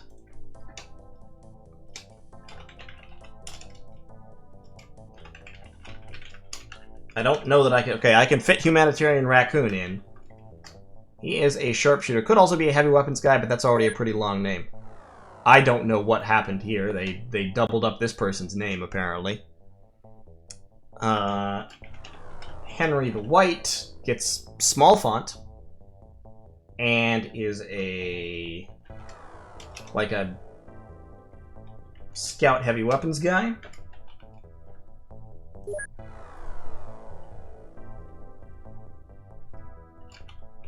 Azaral is a... not quite anything. A grunt, but probably going to develop pretty soon. Nick Swanson. Ron Swanson is a grunt heavy weapons. Like, he's a heavy weapons guy, but he's not very good at it.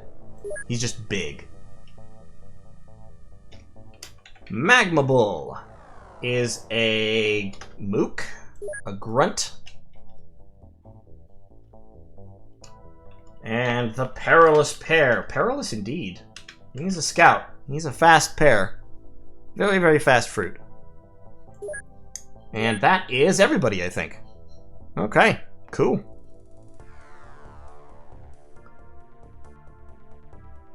Was that floaters? Was that floaters or was it mutons? Was it floaters? If it's just floaters, then I'm bored. I'm not gonna fight floaters. Pfft, floaters. Ha! I spit on them. How much Illyrium do I have left? Only 55. Yikes. I need to capture some intact UFOs.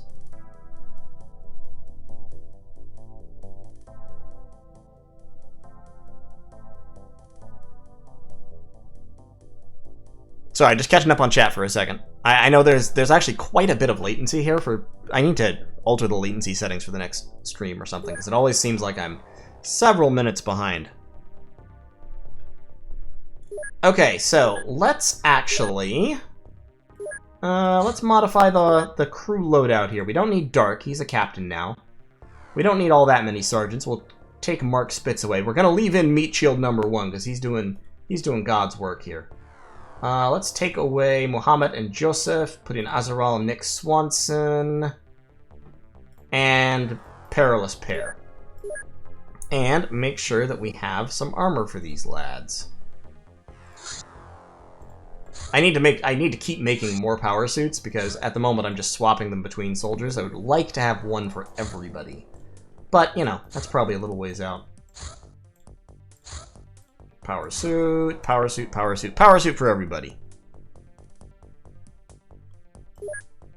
There we go. And for the equipment, still got enough armor, autocannon ammo, still got enough rockets, still got enough laser rifles and pistols. Only 2 medikits. We could use a couple more medkits. So let's, after the power suits are done.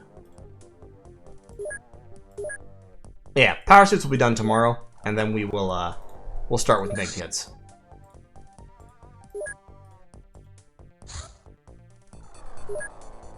We're chasing the Terminator and we're not making it. The Sky Range is not... I'm not taking a night mission, fuck that. Yeah, okay, I know. There's more avalanche missiles coming. Just relax. Okay, so Mar-a-Lago has the general stores. We are now going to build a hyperwave decoder there. That'll take almost a month. And our power suit, our last power suit should be done pretty soon. What's your fuel at? 76%? Yeah, you should be able to loiter. Alright, let's dive in on them. Oh, shit! Well, I pressed the wrong button. Lots of these guys are not equipped with anything. They'll just pick stuff up on their way past. It'll be fine. The guys up at front, they should be equipped. You know what? It'll be fine. It'll be fine. Don't even worry about it. Don't worry about it. Everything will be fine.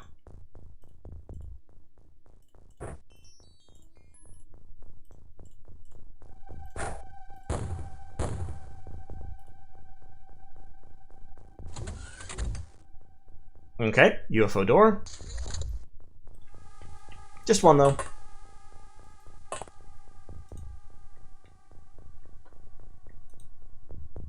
And there's the UFO.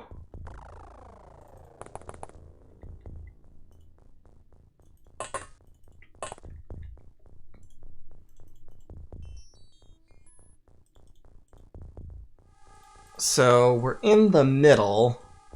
Well, you know what? If this is mutons, then we might be in trouble. If it's floaters, we're fine.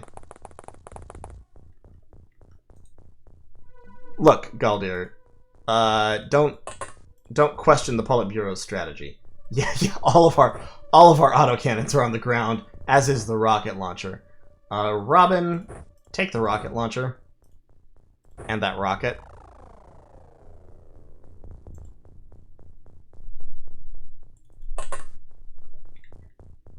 Is that a building or just a wheat field? That's just a wheat field, I think.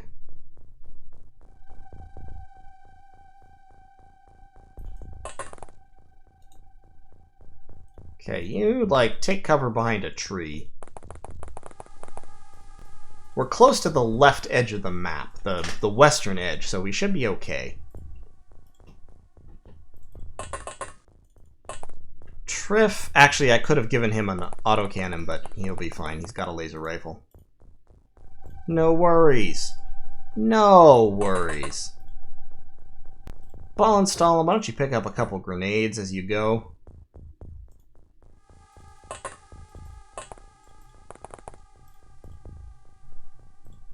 Meat shield number 1 is honestly okay.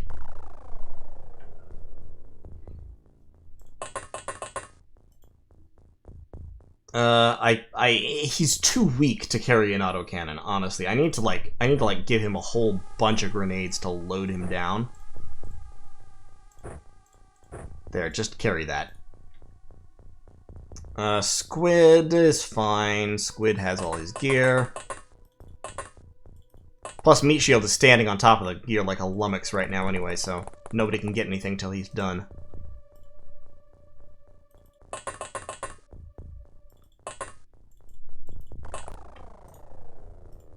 Ethan King will be there. Gabriel Rodriguez has gear. So he's ready to deploy as well. And now we enter the people who don't have gear. So they'll just you know, line up, single file. And prepare to receive your firearms and grenades and such.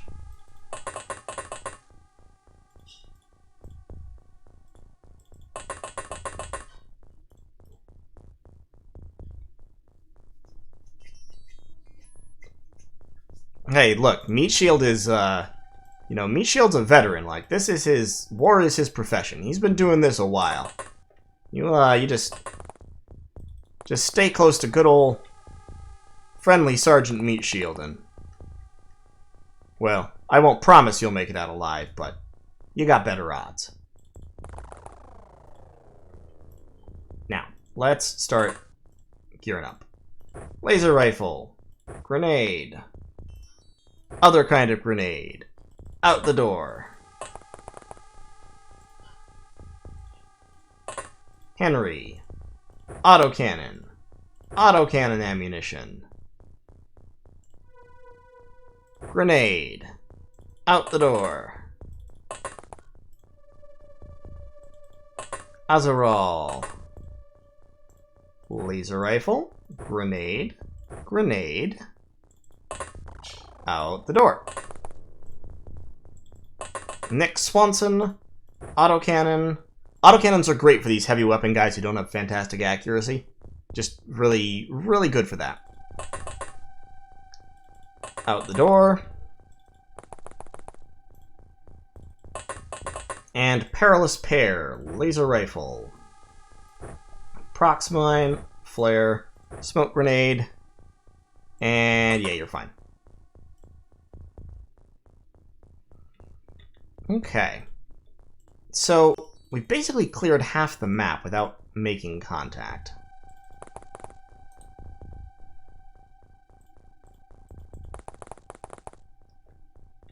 Oh, there's a building. They're hiding inside. I know it. I can smell it. I could have Robin take an aimed shot if I clear everybody out of his way, but he might hit the landing gear, which would be, even in power armor, that would still be, let's say, less than ideal. So instead, let's have him move up and try and take a snapshot at that build. Ah, he can't. It'll have to be next turn. Have to be next turn.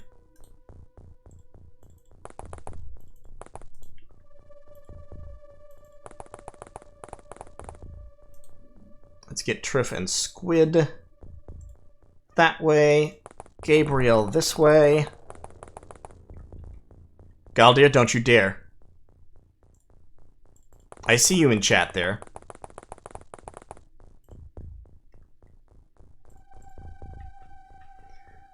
Ethan King can also join this posse. Once again, we're going to split up, circle the UFO from both sides. Anti-Magnus, just take a knee. Be ready to provide supporting fire. And should be it.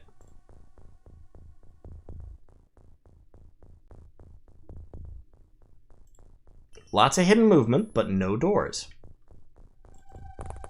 Alright. Oh god. Is that wall really gonna block me? Come on now.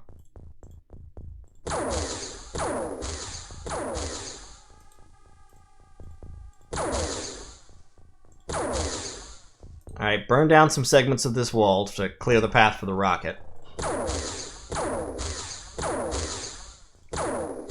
I know this is a waste of time, units, but you know what? Fuck it.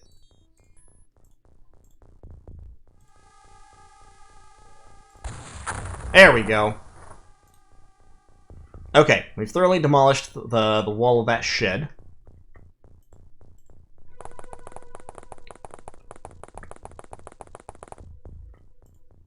Galdir, are you trying to give me bad luck? Is that what you're trying to do? You're trying to get the bad juju out there? Is he carrying a rifle or a pistol? Pretty sure that's a rifle of some kind. 13 time units for a snapshot. Get out here. Snapshot. Nope, meat shield missed. Swanson.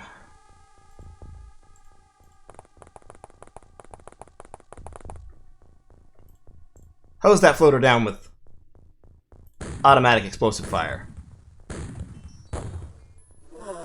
Well, you know what? It took you 3 tries, but you did hit him, so good job. Mr. Perilous Pear should head in that direction.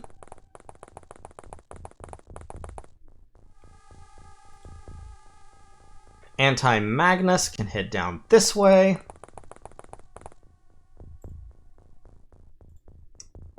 Mr. Rodriguez, since you did so well at finding an alien last time, yep, you found another one. Good job.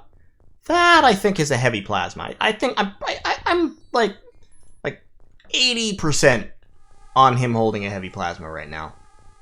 And he's flying. So, let's see if Bloop can walk out this way a little bit and take a shot.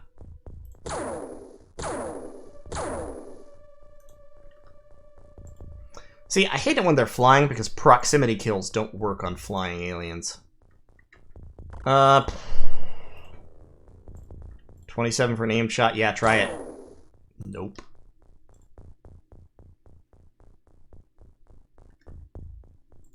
Oh yeah, the lenses on the power armor are fantastic. I love them. Okay, so he's kind of behind the UFO. I don't know if... Well, let me try this. If I'm far enough away, can I draw a line of sight to him? Over the UFO? Yes, I can.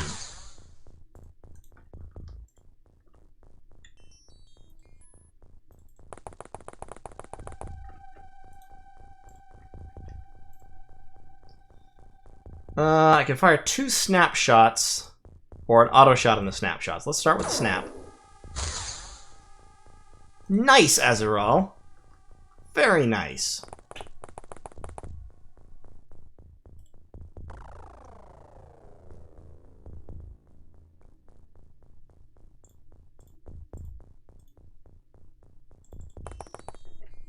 Alright, Triff. See any X-rays? Nope. Alright, back with you.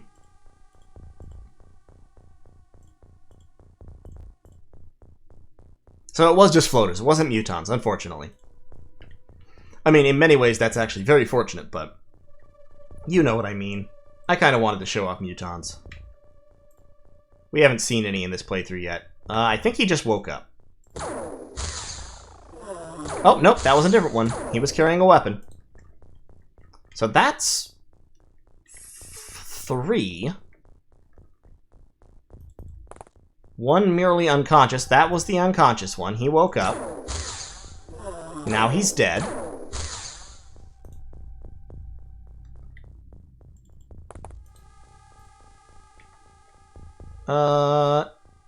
Robin. Slap another rocket in that bad boy.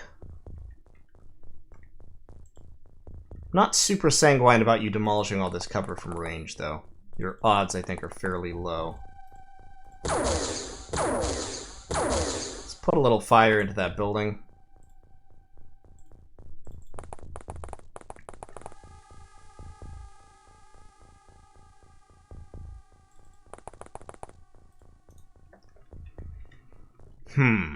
This 2-story farmhouse over there could have an alien in it.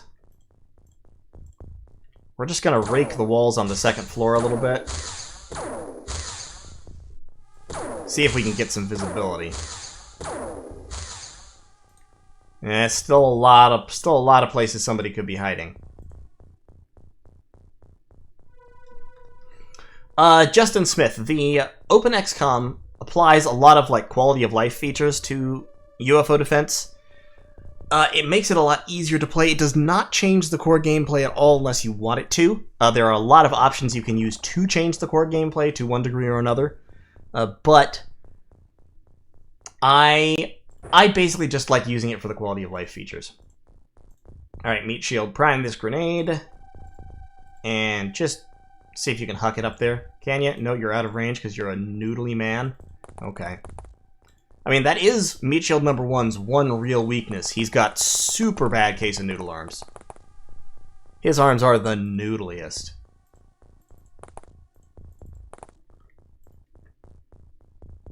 Anti-Magnus. Actually, Anti-Magnus, duck into the building. That's good cover right there. That's some high-quality cover.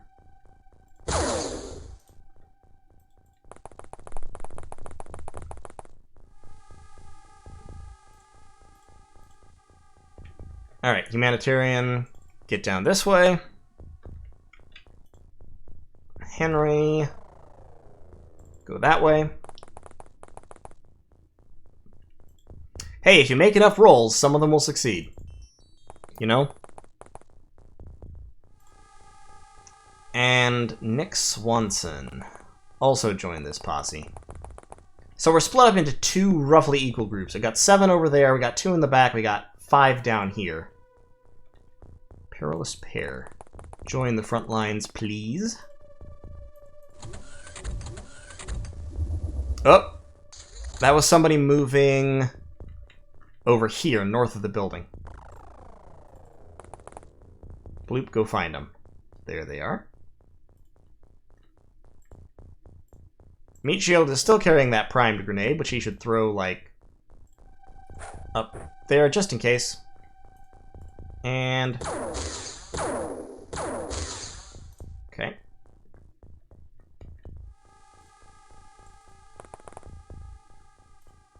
Let's try for an aimed shot.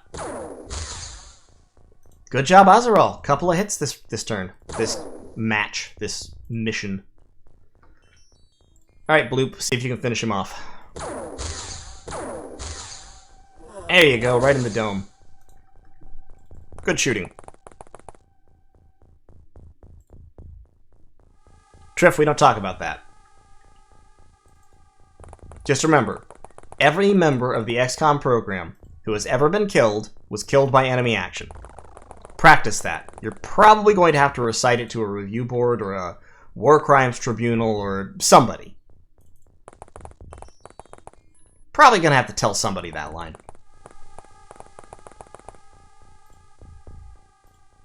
Okay. Bullenstollen.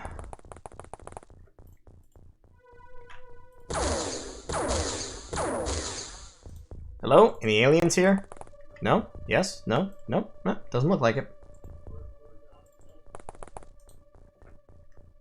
Alright, so that's 1, 2, 3, 4, I think 5? 1, 2, 3, 4.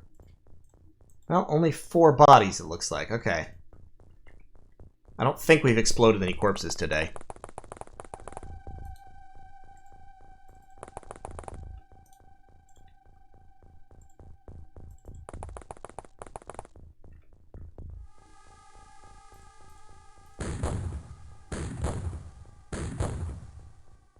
Those brick walls are pretty sturdy. Sturdy enough to resist autocannon fire, at least.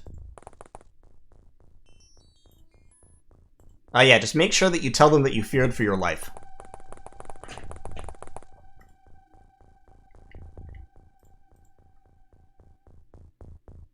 And Squid. Take up a covering fire position.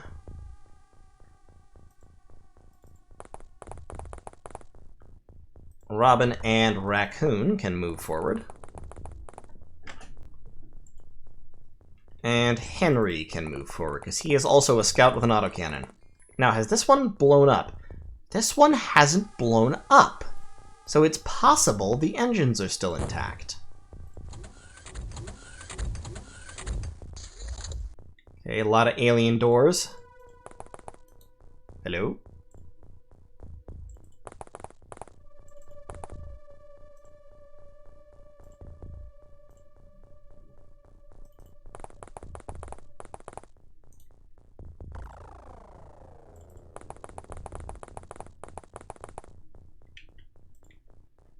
Okay, let's stack up and get ready to go. This is exactly the situation where the autocannons are best, because floaters are squishy, but kind of fast. And, of course, the autocannons just don't threaten you very much, so... excellent, excellent usage. Everyone else, I think, is basically fine. We could do with sending somebody over here to check out this house. Just in case. It's possible. So, recall, I said it's possible the engines haven't blown. The engines can explode and not breach the outer hull. It's It happens. So it's also possible that the engines are in fact gone inside, but I've been all around the UFO now. I haven't seen any smoke through the walls, and I don't see any holes in the roof. So there's a chance. There's a chance that we get to steal the Illyrium and walk away laughing.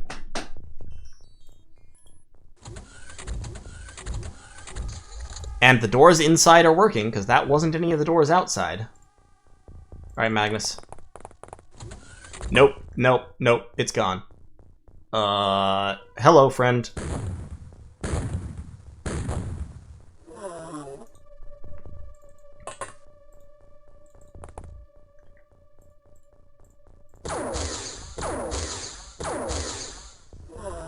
Wow, 3 laser rifle shots to the back before that one went down. Shit, there's another one somewhere.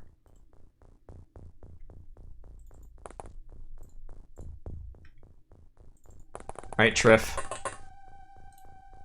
There he is. Oof. Ba-ba-ba-ba-ba.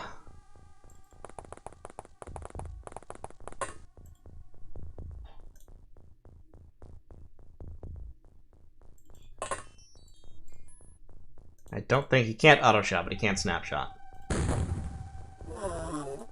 Oh my god, there's another one. We just killed 4. I'm sorry, we just killed 3.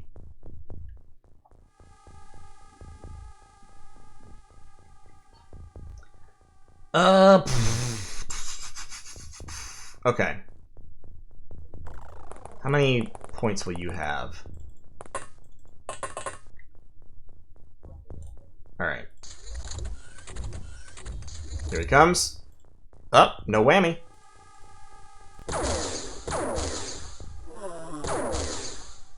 Damn, there were more in there than I thought.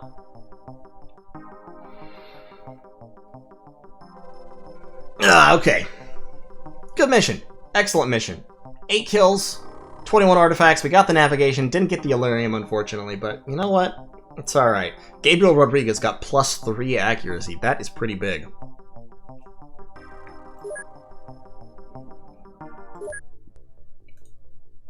Overall, a very satisfactory mission, and we have finished power suit production. Let's produce a few more medkits.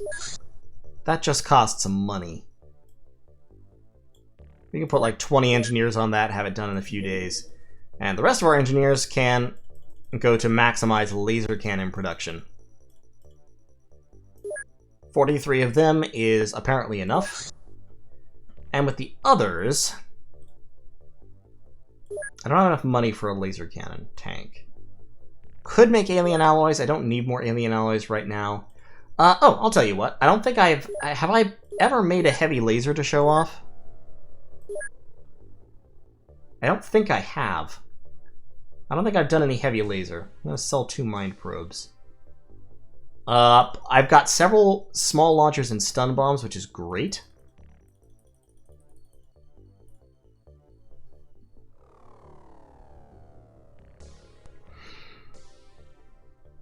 Justin, it's not a specific mod. You just download OpenXCOM, you open it up, and then you can go into here. I'll show you in just a second. Let me finish selling off all this alien junk that's cluttering my life. Yeah, I need more Illyrium though. Running short. That gave me another mill. So we will build a living quarters here in Mar-a-Largo, and we'll start transferring some things over here, hire some soldiers to protect it. You need some soldiers on the ground in case the place is attacked, or it will be destroyed. Okay, got some more avalanche missiles. I've got my general stores being built.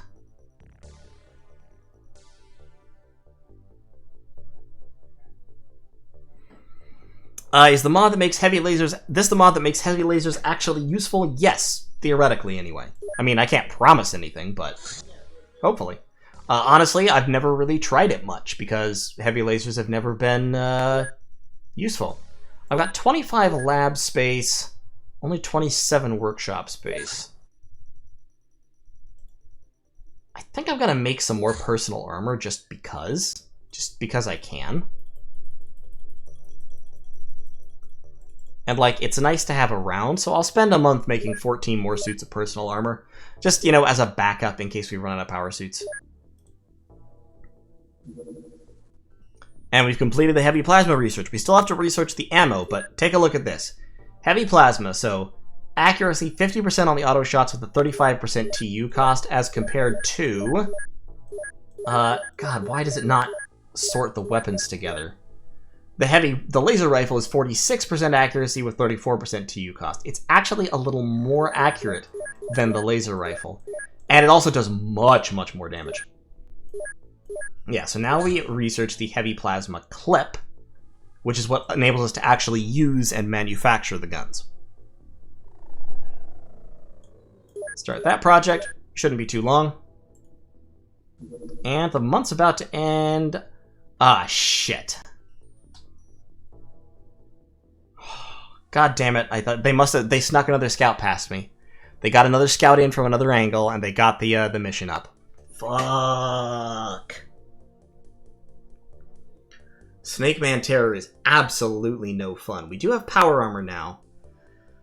Power armor does not save you from chrysalids. It does save you from snake men. To a significant extent. Alright, well. So what we're going to do, we're going to try to shoot this ship down. We're gonna really give it the old college try. We're gonna send out both our interceptors.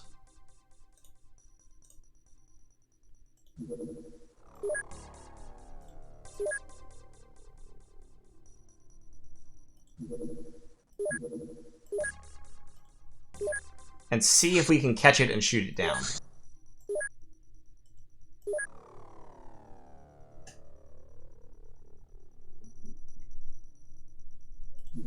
It's slowing. It's still fast, though. I hope it makes a couple slow passes before it reaches its target. Okay, yes, we're catching up. We're catching up. Hit it with the rockets. Hit it with the rockets.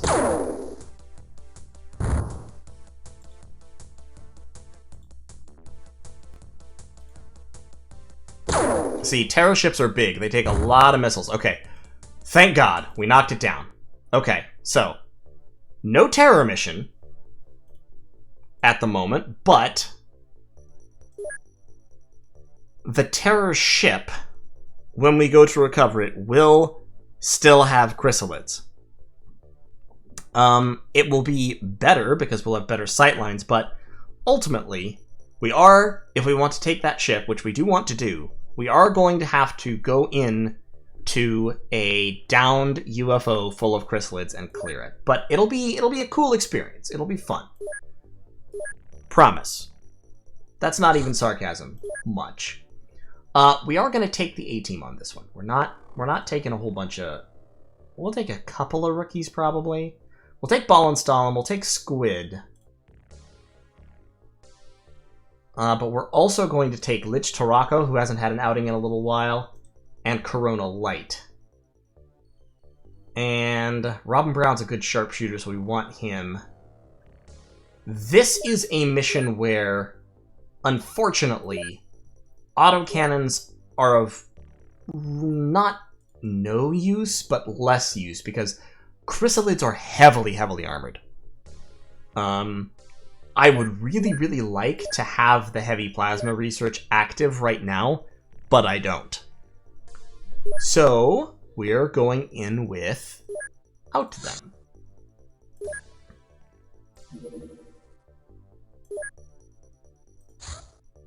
Fuck. Fuck. We do have the rocket launcher. The laser rifles will work. We're going to take all the prox mines. We're going to take all the med kits. We're not going in at night. We are not doing this at night. It's not going to happen. Everyone is going to be in power suits, armed to the gills.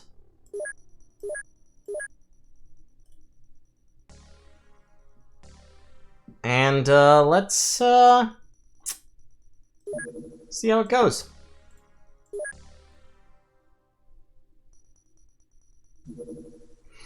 Alright, this is our biggest UFO crash yet by a long shot.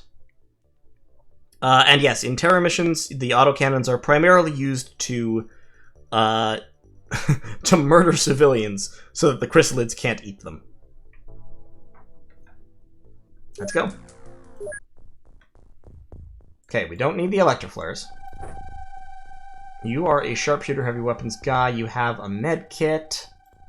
We'll give you another prox mine. Perilous pair. Laser rifle. Grenade. Grenade. Or grenade and prox mine. And stun rod. Just in case. I don't know. It might help.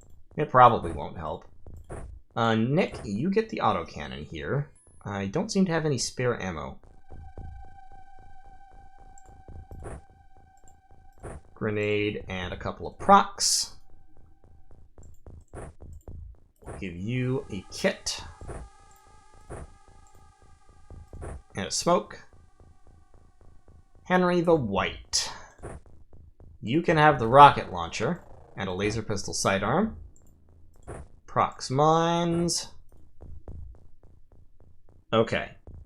And then Ball and Stalin we can give a medkit. Triff. We're going to take the autocannon ammo away from you, give you a couple of prox mines instead.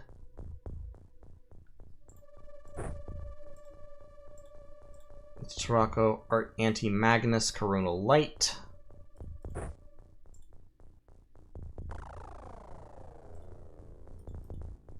Okay, Anti-Magnus is tooled up. Triff has a spare rocket.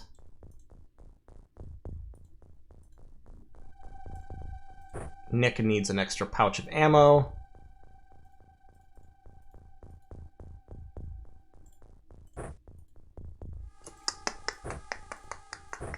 Alright, here we go.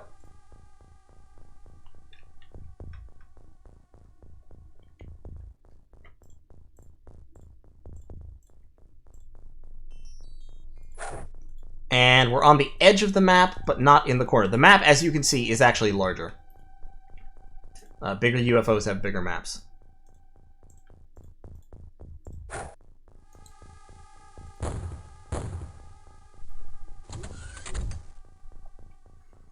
And since this is a large UFO, a terror ship, it will have a lot of aliens in it. Like, a lot of aliens.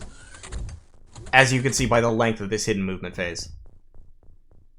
Like, terror ships can have, on Superhuman, I think they can have up to 20? Something like that? Like, we're outnumbered. Normally, we're not outnumbered, but in this mission, we are outnumbered. Oh, no. Oh, God. Fuck. Okay, well, actually, that's good. Because there's two of them out in the open. If we can get our rocket launcher... If we can bring the rocket launcher to bear, we might be able to kill them both. No. Fuck. I fucked up with the rocket launcher, that's for sure. If we can bring the rocket launcher to bear, we might be able to kill them both with one shot. In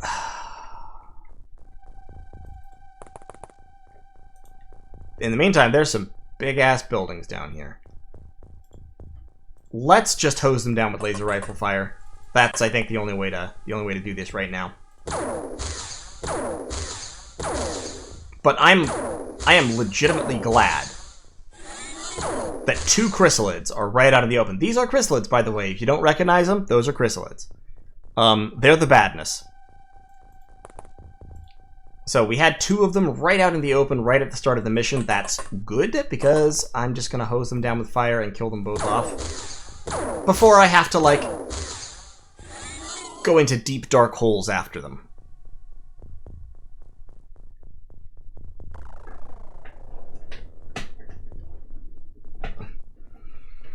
Galdir jokes, and yet, like, taking off immediately is one way to deal with this kind of thing. Who has high strength near the front? Robin Brown has high strength, but I want him on sniper duty. Triff has high strength. I may actually... nah, I'm going to leave Henry with the rocket launcher. We've killed both of those chrysalids, so we don't need it immediately. And let's send Bloop to take cover behind the ramp. So, we've killed 2 chrysalids. We've got built-up buildings down this way. There's an arm of the UFO. So that's a pod. That's an engine nacelle of the UFO, by the way. The main body of the UFO is right here. Hey, Analytian, how's it going? Lich Torako.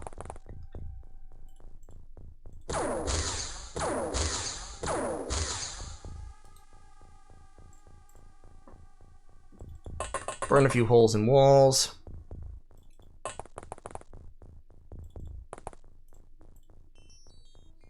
Triff. Triff. Okay, Anti-Magnus. Yeah, kneel down. There is fortunately some cover right here. Like, we have walls and stuff.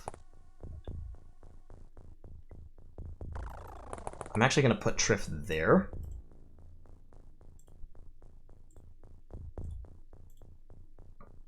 Does anyone have a smoke? Squid's got a smoke. Let's throw this smoke up to the front of the... Okay, just throw it to Ballin then. We're going to want a little bit more cover.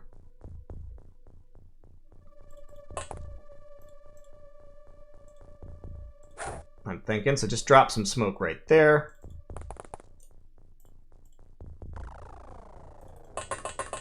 And as per usual, the last 6 guys are going to wait on the plane until we can, like, get a little bit more distance. Yeah, so the way chrysalids work, if you don't know, in the old games, chrysalids work like this. They run up to you, they have 120 time units. So, for reference, keep in mind that none of my soldiers have more than, like, 60 some odd. They have 120 time units, they run up to you, they make a melee attack. The melee attack hits, it does some amount of damage. They can make the melee attack multiple times. At the end of the round, regardless of whether you're dead from the melee attacks or not, you turn into a zombie. Like, period. It is technically possible to survive if you take no damage. But like I said, since they did... Actually, no, I don't think it is. I think they just automatically turn you into a zombie. If you don't die and turn into a zombie, so if you live but then are zombified, it's even worse, because then the zombie is holding your guns and can fire them. If you die and then turn into a zombie, the corpse stands up and has all the guns dropped and etc. Okay, Snake Man in the building. At least one.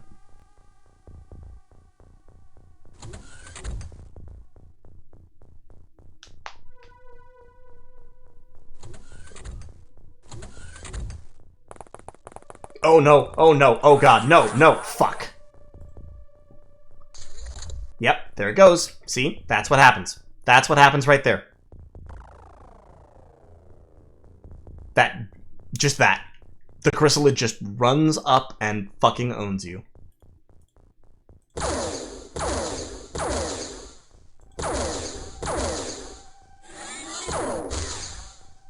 Okay, so there is a Snake Man, at least one in this building.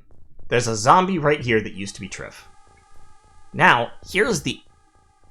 Bynum boy, zombies normally can't use guns unless they're made from XCOM operatives who did not die before they were zombified.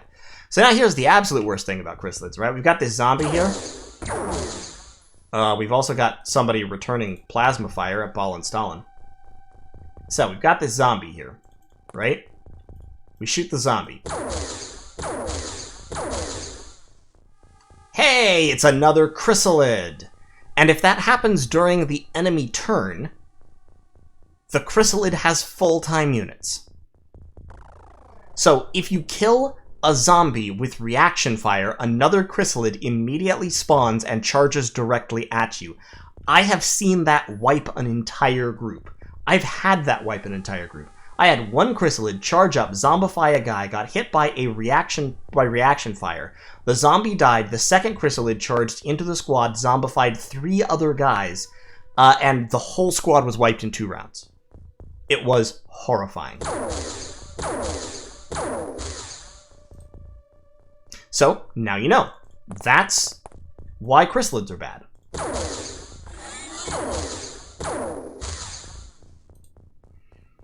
Specifically, that's why chrysalids are way, way worse in this game than they were in the old games. Okay, there's a snake man down there. So, let's get Rocket Man out here.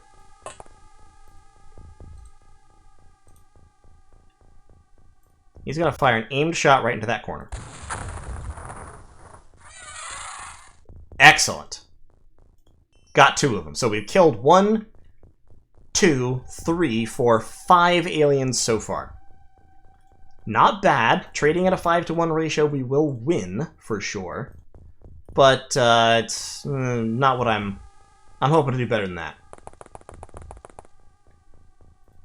And there's a snake man down that way. The landing gear is in my line of fire.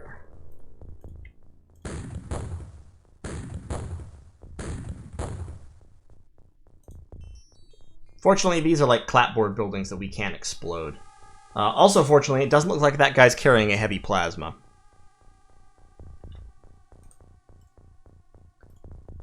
So, yeah, basically, chrysalids are the worst.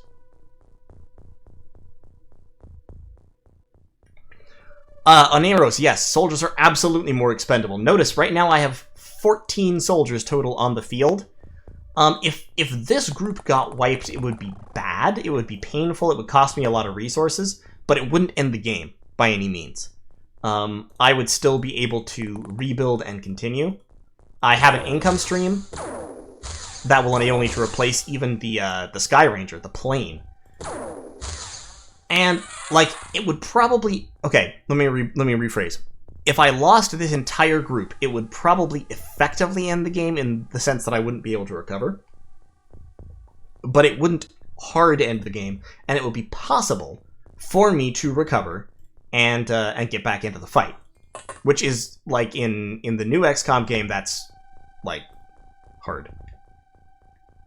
Although, I mean, in the new XCOM game, you could do it too. But, yeah, generally, soldiers in this game, much, much more expendable.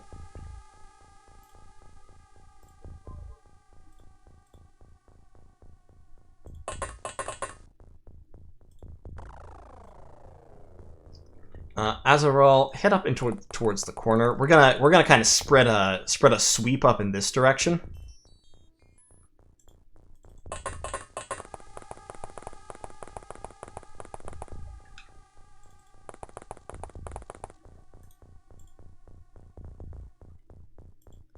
Yeah, we'll send these 3 up that way.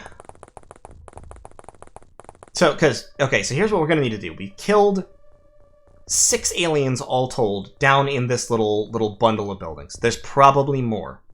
So we're going to need to send some troops down, clear this, sweep that direction. We've got some troops that are going to sweep this direction. This looks fairly clear, so they should be all right. At least they can take cover up behind this stone wall.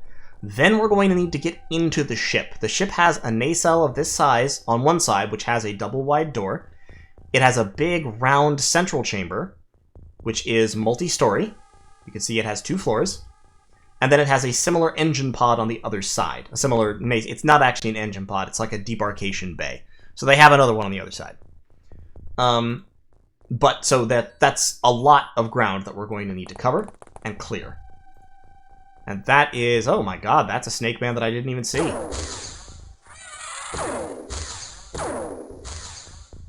Okay, got him. And another one. Do I have a shot with anybody?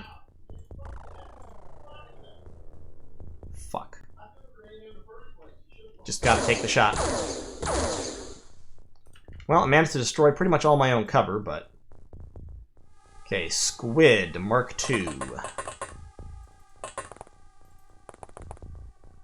Please kill me this snake. Thank you. So what's that we're up to now? We got... Because we had... There were 3 chrysalids that we killed. 1, 2, 3, 4, 5, 6, 7, 8. I think we've killed 8.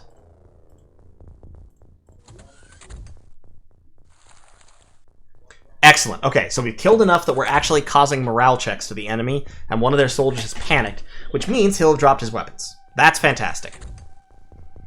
Perilous Pair. This is actually my favorite of the classic games. Terror from the Deep was too broken. Apocalypse doesn't quite have the same feel. I mean, like, Apocalypse is a great game, don't get me wrong. I like it. I don't like it as much as I like Enemy Unknown, or UFO Defense.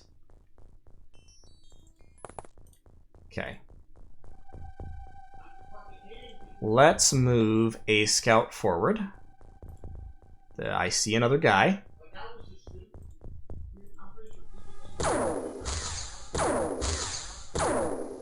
Doesn't look like he's carrying a weapon. That might be the one who panicked. Wow, we really hate this this stone wall. Coronal light, you in.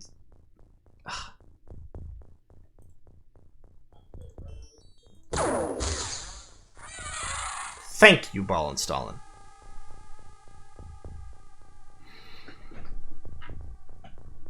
Yeah, Perilous. So I'm not counting I'm not counting Triff because I'm trying to estimate how many aliens there could be left. I think there could easily be this many aliens again still left to kill, if not more.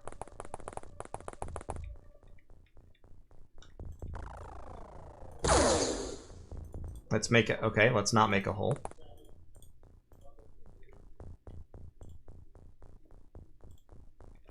Azarol.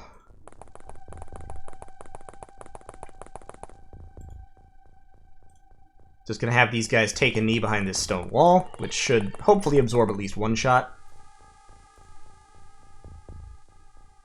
Oh,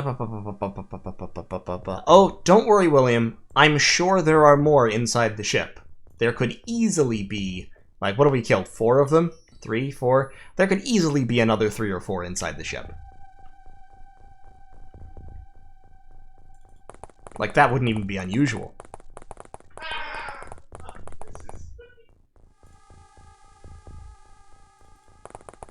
Paul and Stalin grab some fence.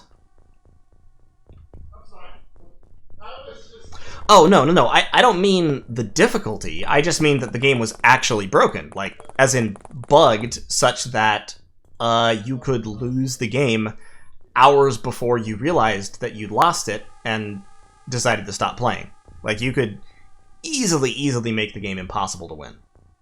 And it was very exasperating. The XCOM Interceptor you're talking about, Calder. No, I never played Interceptor.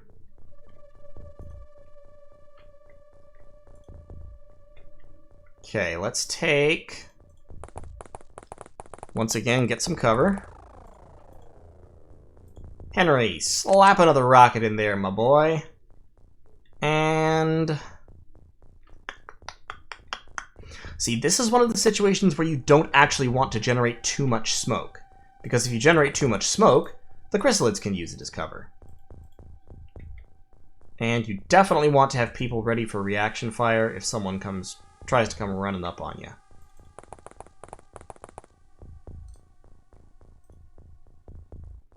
Oh no, that's the panicking guy, because he dropped his weapons. No line of fire, what? Bullshit. You heard me, bullshit.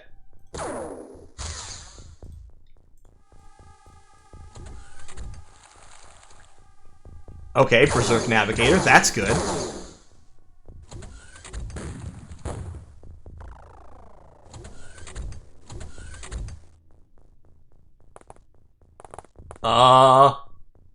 Oh fuck, oh fuck, oh fuck, oh fuck, oh fuck, oh fuck. No, no, stop, please. Oh god, please stop. No, don't do it. Don't do it. Jesus Christ.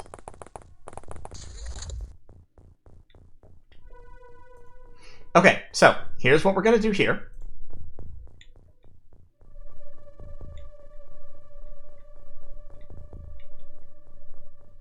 You see what I was saying about there being more chrysalids inside?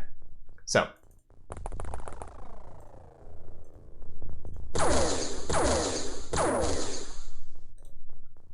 We're going to pull back. We're going to Chrysalidize that zombie. And then we're gonna hit the whole fucking mass with a heavy rocket.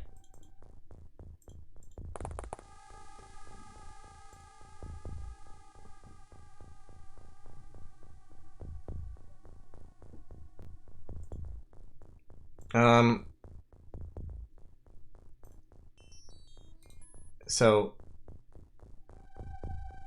oh god.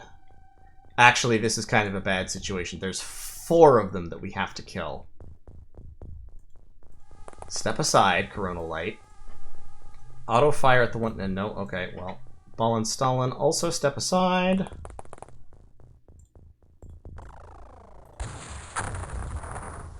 God damn it, Henry.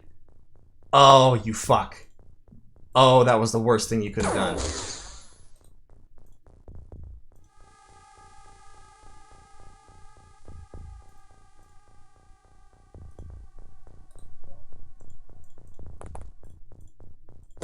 Like, we've just got to kill them all. There's no other way to survive this. We cannot run far enough for them to not hunt us down and murder us.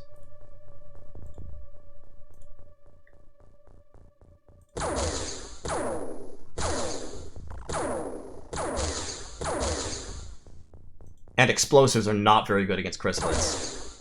This might be game, like, mission ending. Like, this might be fish and mailed right here.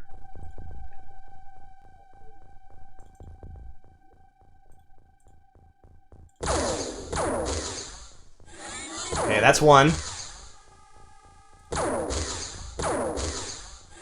That's 2.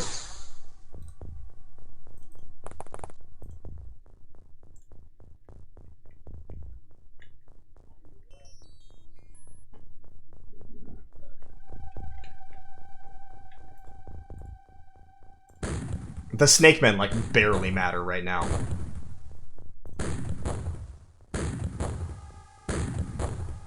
We just need to unload everything that can possibly be fired on those chrysalids.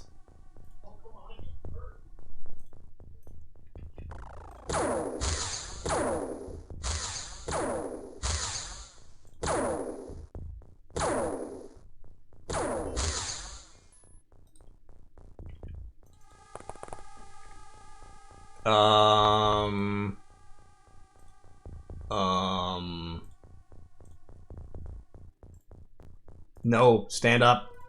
Fuck.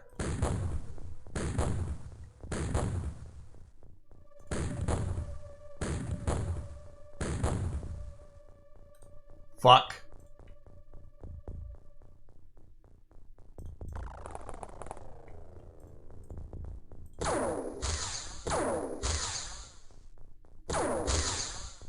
Okay, that one's only unconscious. Unconscious does not mean safe for chrysalids, because chrysalids don't have weapons. They do melee.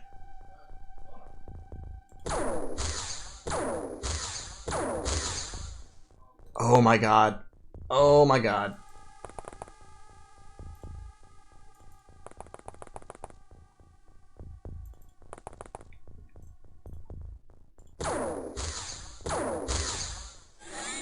Jesus Christ.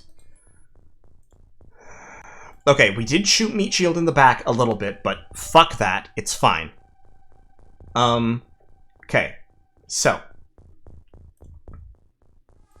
All of the chrysalids are down. This one is merely unconscious, and so has to be actually killed. We've got one snake man with a pistol. No, the Sky Ranger's empty. This is it.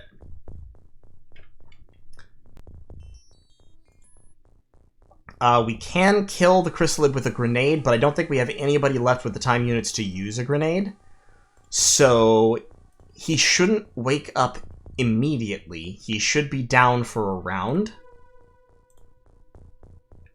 And I think we're just going to have to count on that. But Tarako is going to prime a grenade.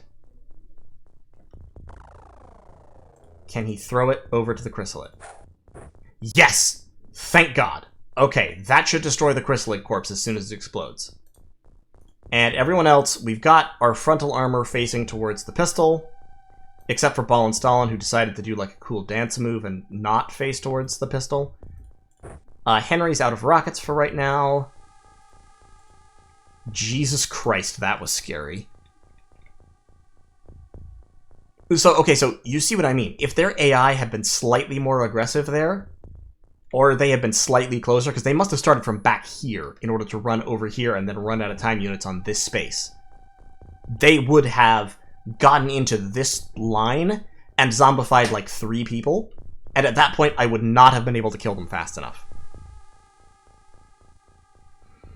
William Ryder, no, picking up aliens does not stop them from waking up. If you pick up an alien and it's in your backpack and it wakes up, it will disappear and spawn directly behind you. Now, for most aliens, that's fine, because most aliens who are unconscious respawn with no weapons when they wake up. Chrysalids, however, still have their claws. So, no, if you do that, if you pick up a chrysalid and shove it in your backpack, it will wake up and zombify you immediately. At, like, the same turn it wakes up, it will kill you. Okay, so... that was horrible, but it's fine. And the snake men are panicking. Good. That's 3.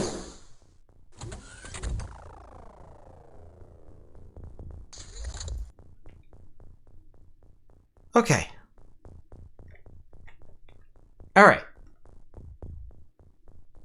Cool.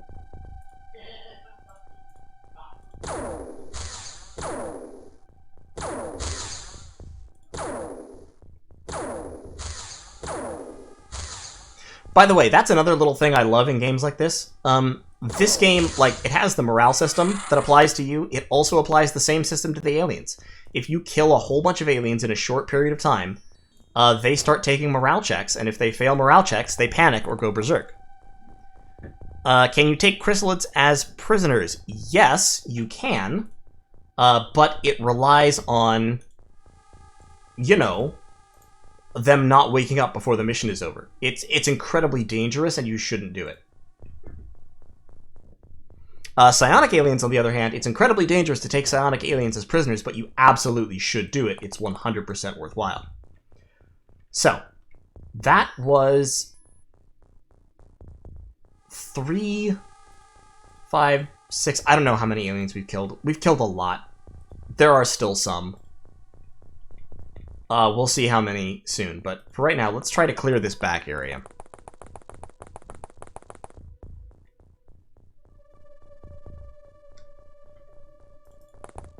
We do not, under any circumstances or for any reason, need a live chrysalid. The chrysalids can be dead. That's fine. All chrysalids can die. But God, that freaked me out a little bit. When I saw that rush coming out, I immediately believed that we were done for. Oh, I can see this guy through the windows. Let's walk down here so I have a clearer line of fire. Robin, come on now. Alright, take cover. So there's a guy down there with a pistol.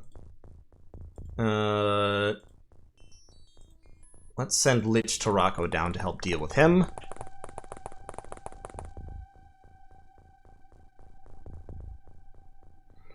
Yeah, I think it's... So there's like there were 3 people who freaked out. I killed one of them. There's another panicked and another berserk soldier somewhere in there. Now, since this is a large UFO... Actually, it's Snake Men. I don't know if Snake Men have leaders. I think Snake Men do have leaders. So, this UFO may have a Snake Man leader on it. Which would be good to capture, if so. But you can't tell who it is unless you mind probe them with a mind probe. Or you just stun everyone and let God sort it out. Which isn't a bad strategy sometimes. I'm going to... Yeah, just stay away from the door. No, the chrysalid should be dead. I threw a grenade onto his corpse, which was right over here, and any damage destroys bodies. Like, any damage from any explosive destroys bodies. But, you know what? Just for funsies. Let's have Henry go back up here and reload the old rocket launcher.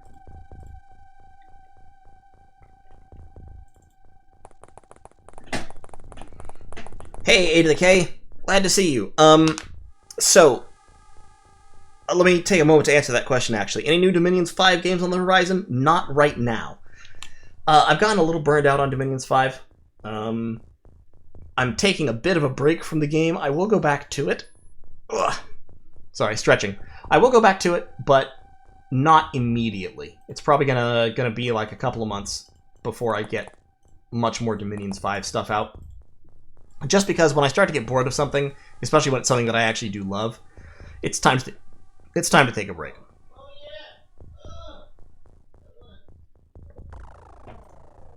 Okay. Okay. Panicked, good. Panicked. So that's 3. Alright. Load that up. Take that in your backpack. Alright. Ready for trouble. Henry the White, back at it again. Maybe he won't miss this time.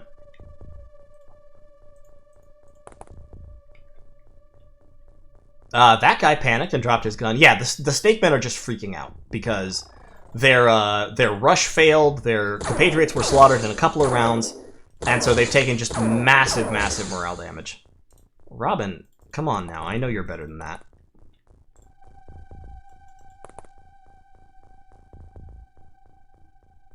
My mouse is going slow all of a sudden. I really need to upgrade some of my peripherals, actually. This is... At this point, this mouse is about, like, 6 years old that I have. Honestly, sometime pretty soon I need to upgrade my whole computer. Come on. There we go. So, now comes the really dangerous part of the mission. The part where we close in on the door that just a couple minutes ago spewed chrysalids all over us. I think that's probably all of the chrysalids, because we've killed 6. Plus the ones they spawned.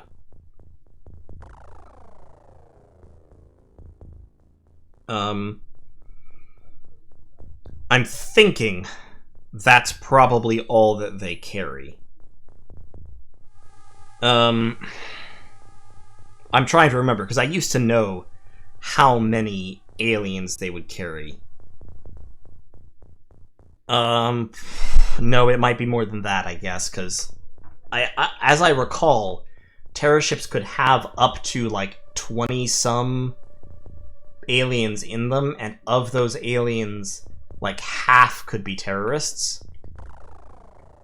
So, there could be another, like, 3 or 4 chrysalids waiting.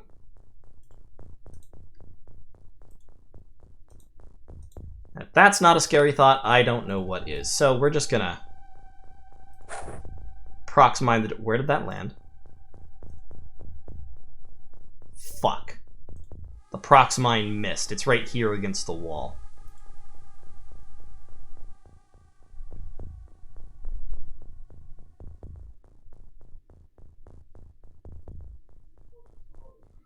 Tarako, Bannerlord is a lot of fun right now.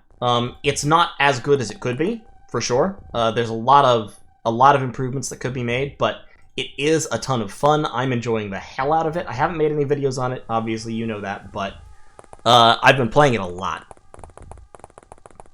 Oneiros, the white stuff is smoke from the various explosives and chaos and panic that have been being thrown around. I need to clear that proximity mine, so I'm gonna have to spend a grenade on that.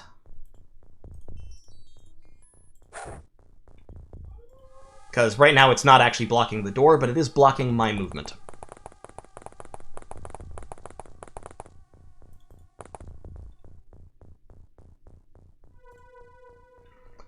So let's get some troops going this way. I'm really leery about going into the terrorist ship. I mean, the chrysalids... Here's the other problem. I mean, there's obviously the basic problem with Snakemen terror ships. But the other problem is that most terror units are force-based. Like, okay, so like cyber discs are 4 squares. They're large, right? And so are Reapers. So if you're doing a sectoid or a floater mission, there's only certain places in the ship those terror units can be. Chrysalids are small. They're human-sized. They can be anywhere in the ship.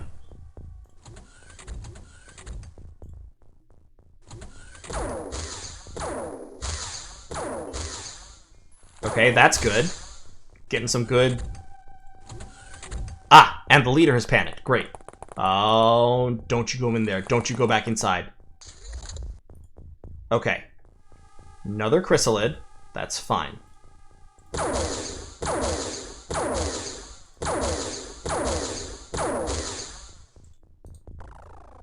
Please die.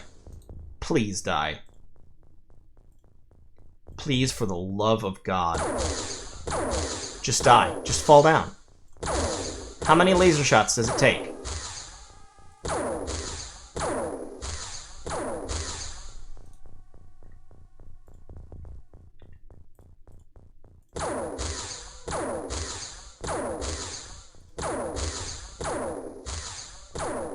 How many times have I hit this chrysalid? You see the problem with chrysalids, right? Their armor is hilarious. Luke, why do I not have a tank? Because I chose to bring extra troopers instead. Once you reach power armor, more soldiers is usually better than a tank because the soldiers are, well, better. The soldiers are stronger, more accurate, have better weaponry in a lot of cases. They can carry the same guns the tanks can carry. And they just do a really good job. The Snake Man leader has panicked, fortunately. So, I think most of the remaining Snake Men are panicking. I've killed... How many have I fucking killed? 1, 2, 3, 4, 5, 6, 7, 8, 9... 10, 11, 12, 13. There was a 14th down here. I'm probably halfway or more than halfway in terms of the number of aliens dead. But, you know, that's not super comforting, to be honest. I'm gonna put Henry the White right here so that he can snap fire with his rocket launcher if necessary. If wiping out a whole bunch of loot is the price that I pay for killing chrysalids before they reach me, that's fine.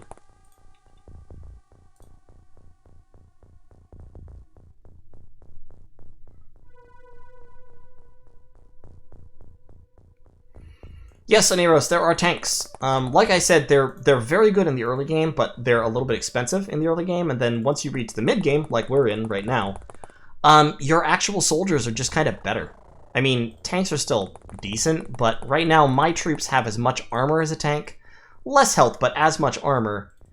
They have weapons that are as destructive as a tank's weapons, and they're just generally pretty solid. Anti-Magnus is going to stay up here, where he's relatively safe. Psi troopers. You can have troopers who are trained in psychic powers. Yes, that takes a little bit more effort. Luke, that's correct. Tank cannot be turned into zombies, but it can be destroyed very easily.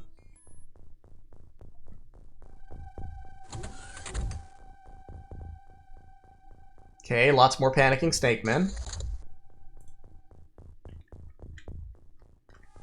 So you can see the full size of this thing now. It's enormous. Plenty of room for more chrysalids inside.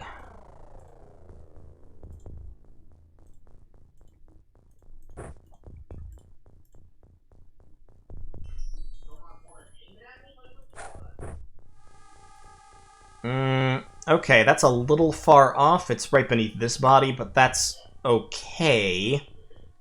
People who come out should be hit by it at least. I'm just going to leave these three guys here. Bloop, Meat Shield, and Henry the White. I think they're far enough away that a chrysalid won't be able to reach them unless it's right behind the door when it comes out.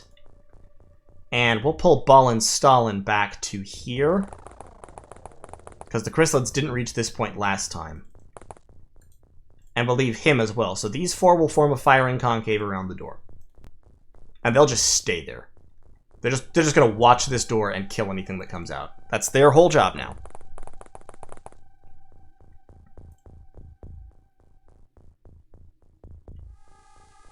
Yeah, psychic powers in this game are pretty overpowered in most ways. So once you have them, the game becomes... It's like you'll still take casualties, but the game becomes very simple at that point. It's the basic strategy is not complex anymore.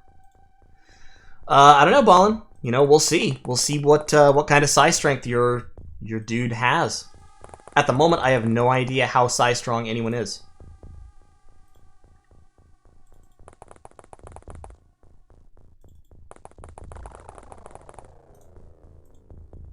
Okay.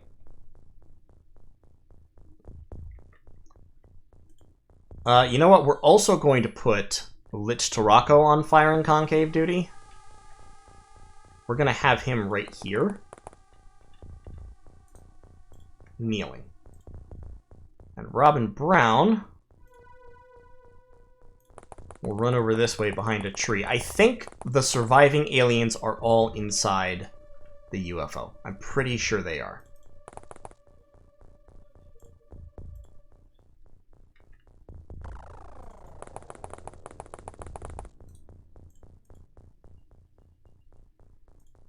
Anti-Magnus.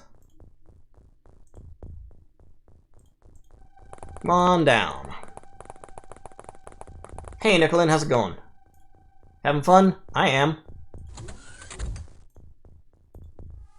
So 2 soldiers and an engineer have panicked. The leader panicked earlier. Hello, friend.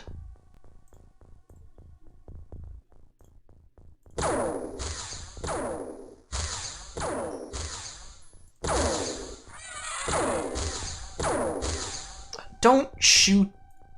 God damn it.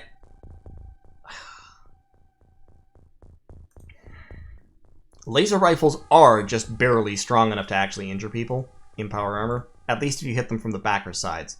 Robin Brown's got a meg kit though, so we'll be fine, but it's just irritating when I accidentally shoot one of my own guys. So let's move Robin Brown, like, here. Just keep moving a little bit. Great, that'll give him time to use the thing a little bit. Anti-Magnus over there. Heal him up.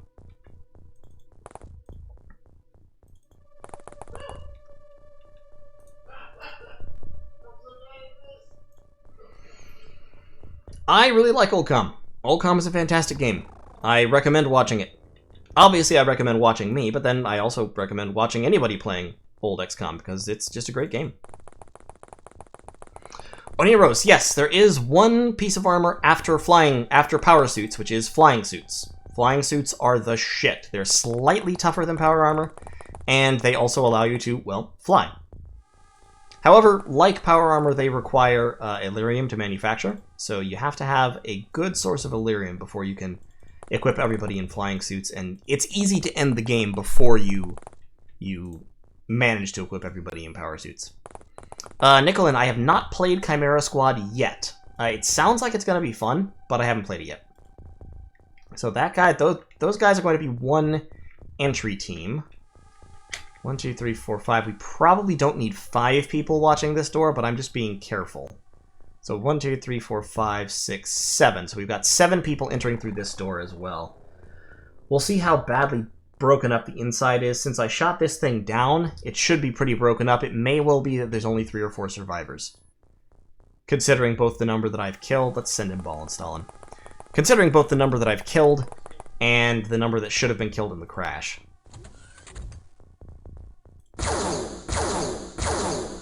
Okay, that navigator still has a gun. The engineer does not.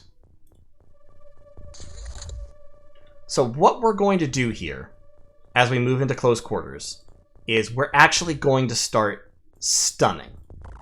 Because the chrysalids, I believe, are gone at this point. So we're gonna have Squid with a stun rod, and Pear with a stun rod.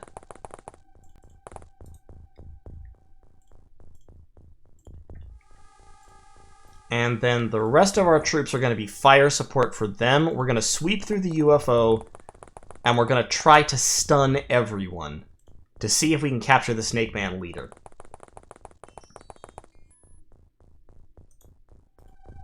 Actually, because I can research alien origins already, but then I think I have to research a leader as well. Lich Tarako, yeah, just stay there. Stay there. Ballenstollen. Ballenstollen has a stun rod.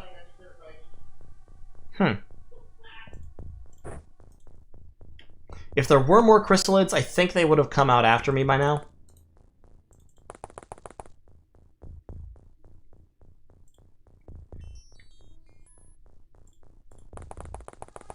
So let's close up a little bit.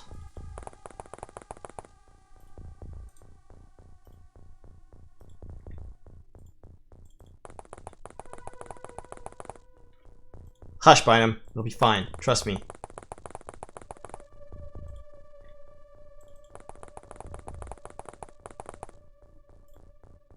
Hey, Boutel. It's always nice to hear that people like what I do. I have fun with it. Panicked Soldier, Panicked Engineer, Panicked Leader. Okay, so they should all be disarmed. All of those snake men who are freaking out. And yep, the engines did explode. Can I see... Okay, there is a hole there. That's dangerous.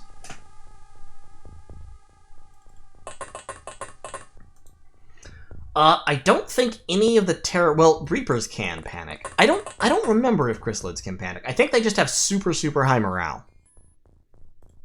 Like, I think they can technically panic, but they have... I mean, it's like how tanks have morale values. Tanks and chrysalids both have morale, like, you know, you see your morale is... Your bravery is like 20 or something. Tanks and chrysalids have bravery that's like 500. Why aren't the lids attacking the aliens? No, they're trained. They're more like guard dogs. They're not rabid.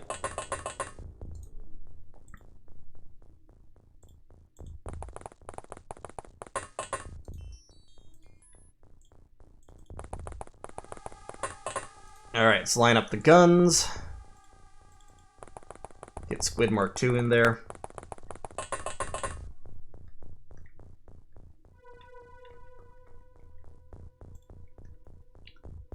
We're definitely going to leave Lich Tarako and the Bloop outside, I think, but Meat Shield #1, Henry the White, and Ballenstollen.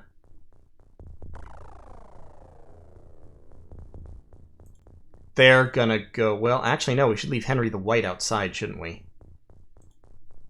We'll leave Lich Tarako outside along with Henry the White then, but the Bloop...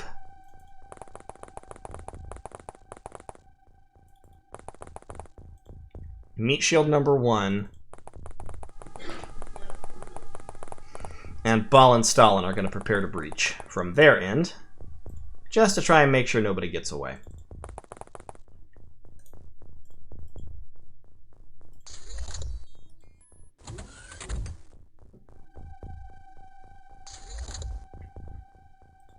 Yes. Chrysalids are very, very easy to psychically overpower.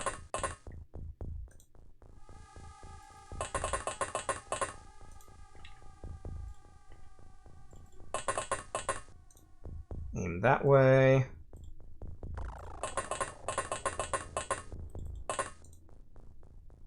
So yeah, the engines all let go, it looks like. There's the lift up to the second floor. I can't see any second floor through there, so that looks like the little... Often when this ship crashes, there's a hole right here. I think the floors in this little area are, like, weaker or maybe non-existent. They might just have holes there, like, in the ships to let things jump down.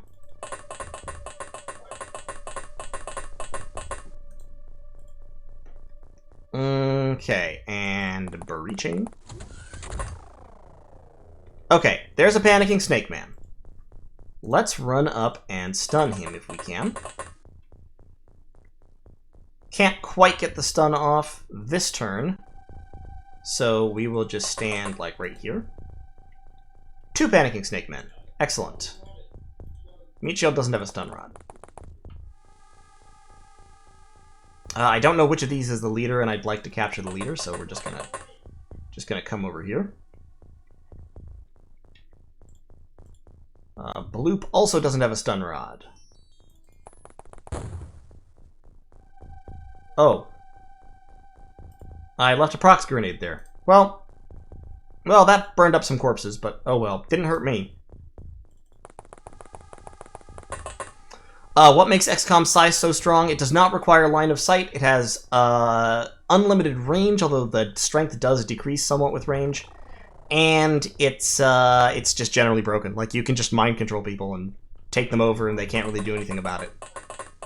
If you get people with high size strength and train them, they become monstrously, monstrously powerful. And the same is true for the enemy. The enemy can have, especially ethereals, but also sectoids, can mind control your people. And it's horrible. It's horrible. It's horrifying. It's very, very bad.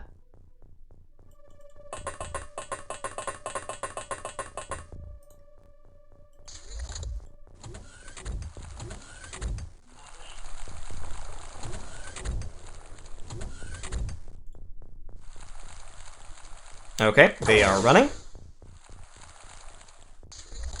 But not very effectively.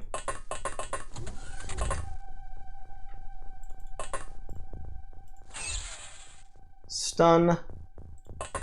Who's that? That is an engineer.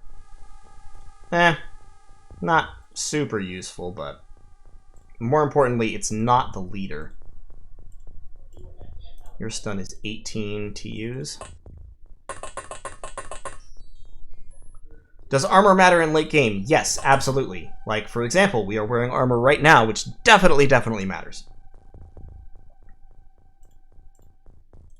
The power armor that I'm wearing at the moment is very, very useful.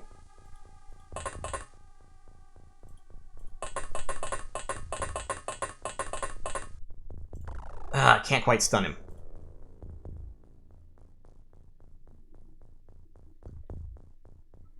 Hi, Jakiri. Oh, yes, that kind of shit happens. It's horrifying. It's the worst.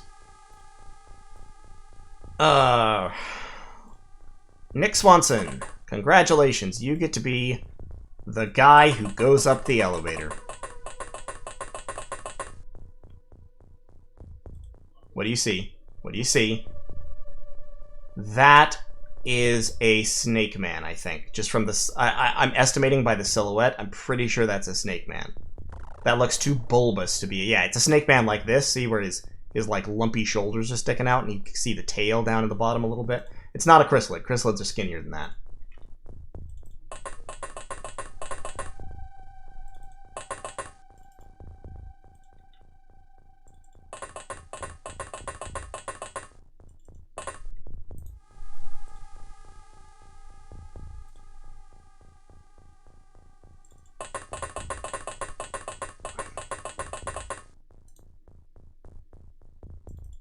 Just do a few squats real quick. Okay, that's the only one we see upstairs. Azarol, move down there and look that way to guard that hole. Okay, that snake man is running. Got shot once. That's the navigator up top. Please don't tell me that's the leader and it's about to die.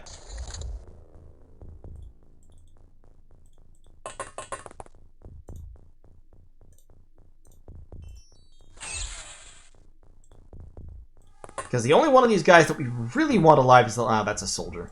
The only one of these guys we really want alive is the leader. So all the others, we can just kill. Oh, he's directly above me on top of the left.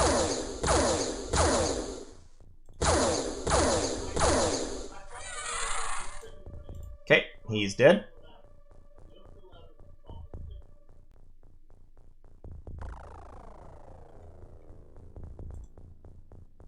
You face him. Bloop, come in here and face that way as well. I think the leader is going to be upstairs in the control room. Usually they are. They might be somewhere else, but it's fairly rare. And actually, we do need somebody watching to make sure that nobody drops down this hole and then escapes us. And Lich Torako, considering all the smoke, well, Henry the White should have a good eyes on. What do leaders do when captured? They unlock certain research that you need to win the game. And if they are certain species of leaders, they unlock psychic powers as well. Snake men do not unlock psychic powers, unfortunately. Here's the alien bad trip room. You think I'm joking, but actually that is the alien entertainment. Yeah, so you need to be able to research an alien leader in order to win the game. Ideally, you also find a psionic alien leader and research it to get psionic powers, because that makes winning the game a hell of a lot easier. But you can win the game without psychic powers. It's just painful.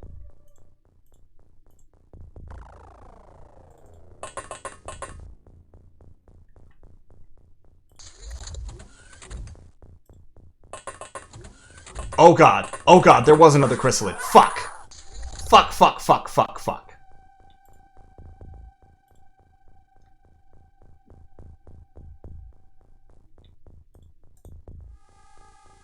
Okay, so here's what's going to happen. So that zombie, you can see, dropped its weapons. I'm going to try not to shoot at the zombie. I'm going to try to shoot the chrysalid first.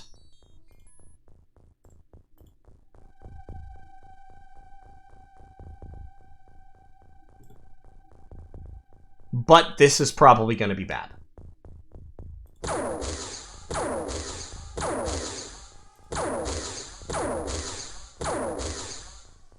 Okay, that's 2 hits on the chrysalid, but I definitely need more hits than that.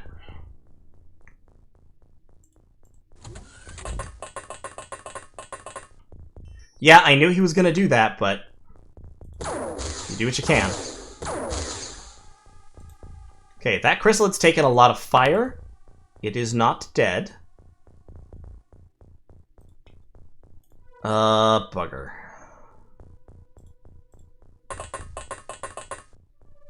I may be able to finish it off. Okay, so I've got 37 time units. Let's shoot 2 snapshots. Please. Okay, it's not dead, it's unconscious. We need to not kill that zombie this round.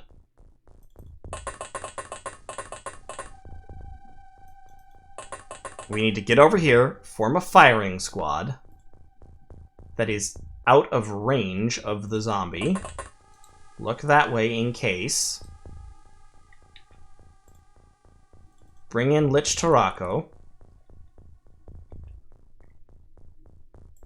And we also need to hit that guy with a grenade before he wakes up. Who's that? Is that the leader? No, that's a soldier. Fuck him.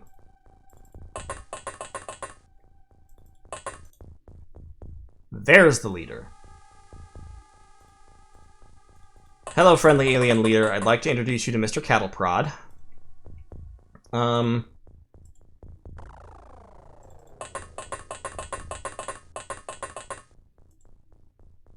Will I drop if I walk through there?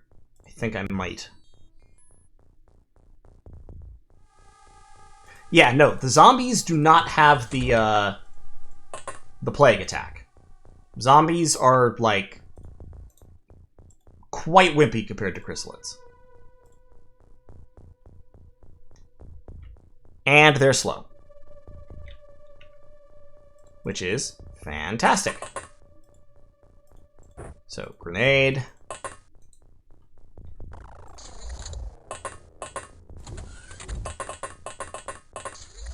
They're slow, and more importantly, they're stupid. Where's that alien leader gone? Where'd he go?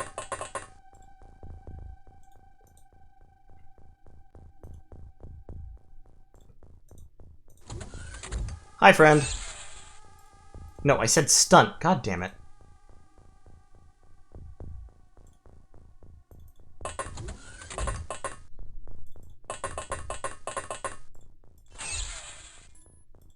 This guy is very stun resistant. No, once a soldier has been zombified, they are gone forever. So prime that grenade. Takes 13 to throw. Throw the grenade on the chrysalid corpse. And close in and prepare to execute the zombie. We are not firing at long range. We're not leaving anything to chance. We're just going to close up the ranks and gun him down. Because the absolute last thing we want is a suddenly active chrysalid, ready and rearing to go. Now, Nick Swanson, fire one snapshot up here, because since he's got a lot of stun damage, if we lower his max HP, it may well bring him down. Nope. Okay, well, that's fine. Just stand here then. Okay, got the chrysalid. No! No! No! Oh god! Oh fuck! Oh no!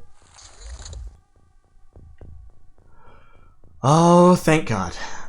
Since he had already spent time units as a zombie, he didn't automatically murder me.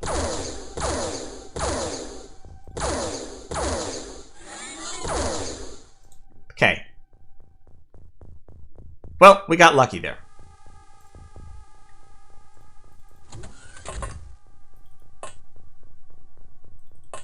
Alright, where'd that bastard go? Get back here. Come here.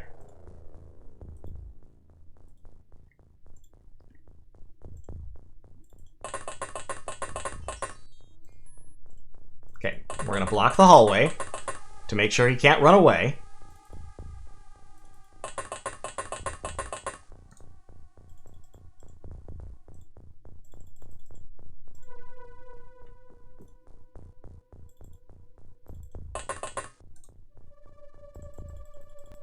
Just do some squats to burn off your time units.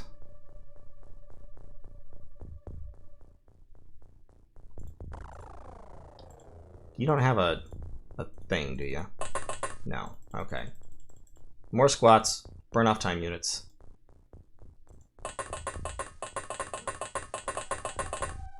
Get Nick over here, do a couple of squats.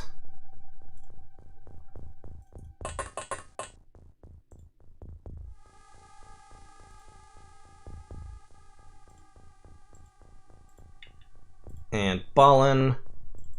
Block the elevator so we can't go up that. Look, a chrysalid mission is just one long series of it's bad. Chrysalids are just bad. Personally, I'm against them. Oh, I can't drop down there, damn it. Because I got my own guys in the way. Okay. It's just him. Should be just him. Make sure all the other bodies are still dead. Yep, still down. Still down. Good. And there we go. Whew.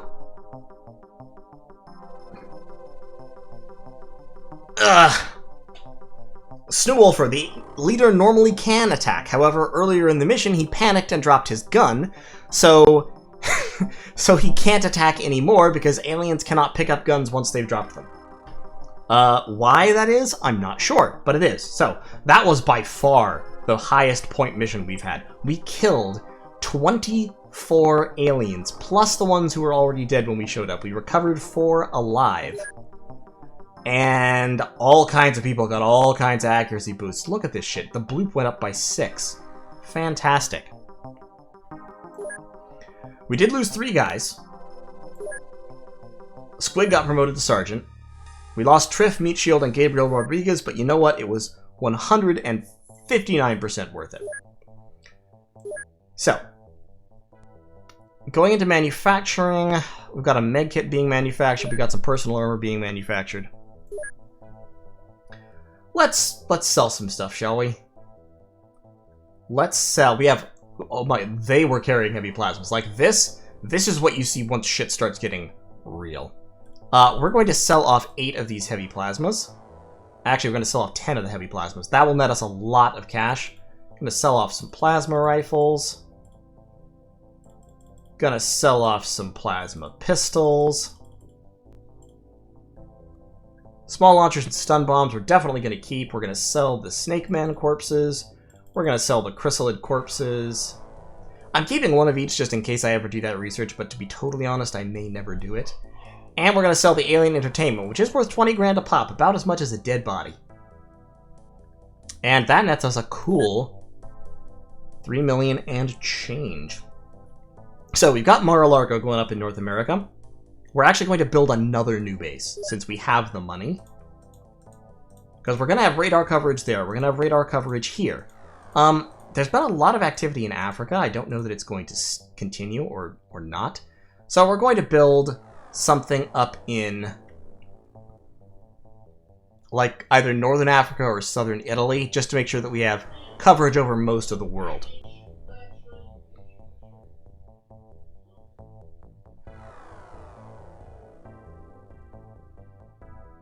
Oh, so there is a piece of code that should let them pick up stuff, but it's broken? Huh, interesting.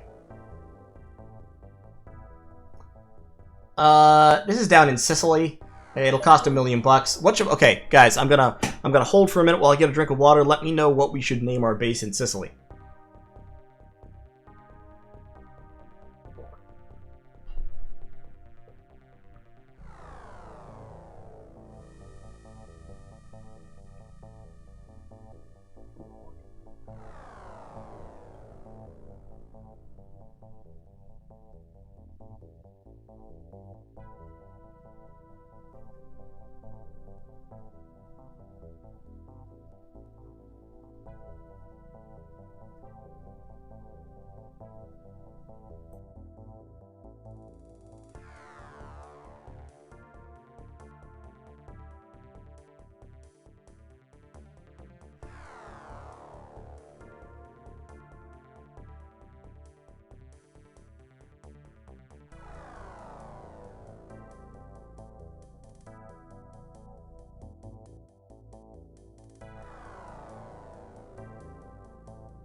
Okay, what do we got? Oh god, Corona Nostra, I like that.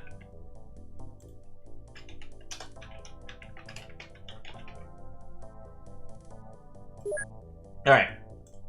This is just going to be a scanning post, at least for right now. We are going to build a hyperwave decoder, and we'll put a hangar in it. Pretty soon we're going to start either building our own UFOs or buying more interceptors and place them all over the place.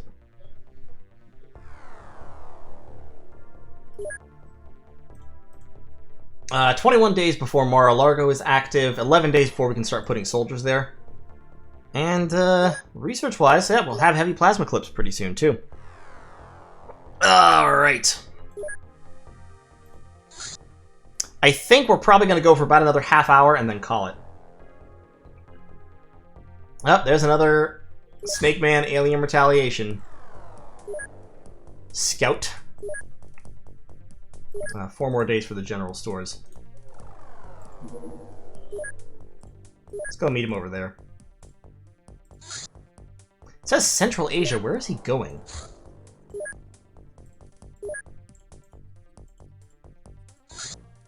Okay. Now he's slowed down. Hit him with the Interceptor. And shoot him down.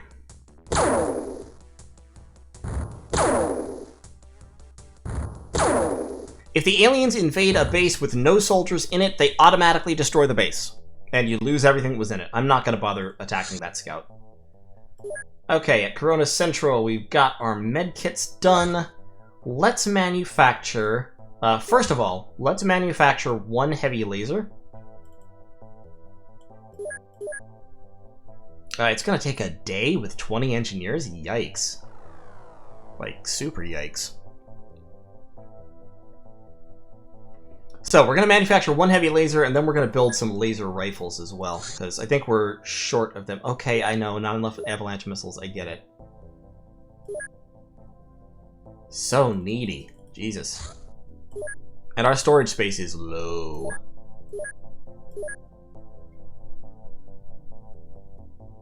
Like, our heavy plasmas and heavy plasma clips, here's a fun fact. heavy plasma clips actually take up more storage space than the heavy plasma guns do. Hilariously. UFO navigation, alien alloys has taken up quite a bit of space. I definitely need that general stores. I'm probably going to need another general stores. So I'm just going to go ahead and build it real quick. And then... I have actually 75 living quarters going begging right now. I've got a workshop being built. I could use another laboratory, so I'm going to build that. And then I'm going to hire... Right now I have 25 lab space, so I'm going to hire 25 more scientists, or however many I can afford. I'm going to hire 16 more scientists for right now.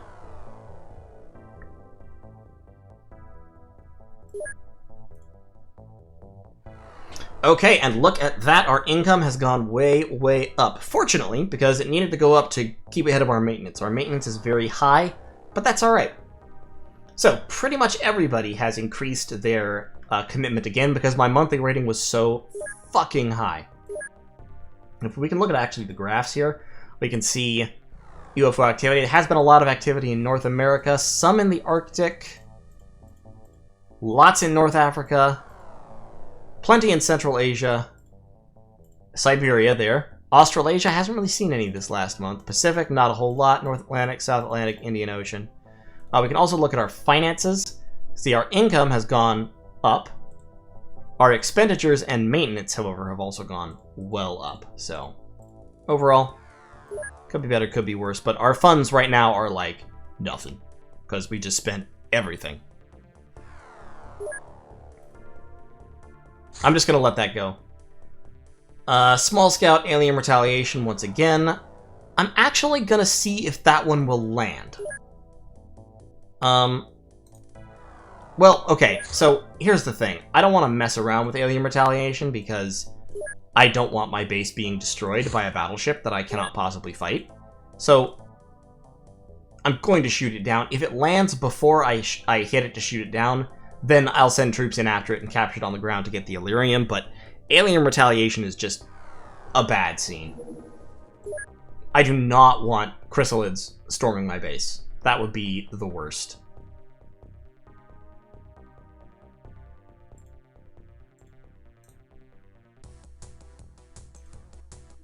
See, I'm really running short of missiles.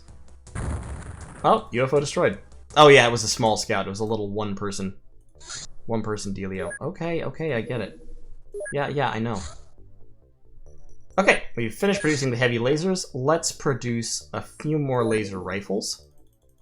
Like 6 of them. And let's take a look at that heavy laser real quick. If I recall, actually, let's look at weapons and equipment. So, laser rifle versus heavy laser. Laser rifle does 60 damage, heavy laser does 120, it has a lot more accuracy. 10% more accuracy at a slightly higher TU cost, so you can only fire 3 snapshots instead of 4 if you stand still, but at double the damage, honestly. Compared to the heavy plasma, do I have that yet? I don't have that unlocked yet because I don't have the ammo unlocked. But yeah, heavy lasers, pretty decent sniping weapons with the mod. So I am going to, not the Interceptor, I am going to put a heavy laser on board. We're holding off on the heavy plasmas because we don't have ammo for them. And yeah, beyond that, I think we're Gucci. Okay, got some avalanche missiles, and there we go. There's the heavy plasma clip. Okay, so 115 damage. So the heavy laser with the mod actually does slightly more damage than a heavy plasma, but it doesn't have auto fire. It's heavier, and it's slower to shoot, I believe.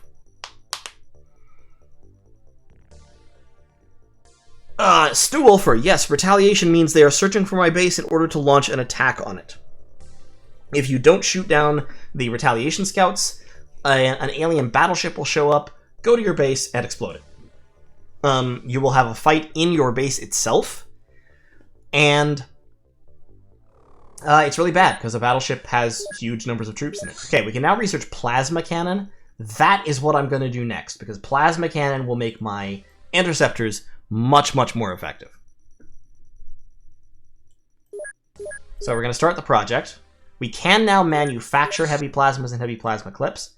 Heavy plasmas just require alien alloys, but they cost 122 grand. Clips, however, require 3 Illyrium each. So ammunition is incredibly, incredibly pricey.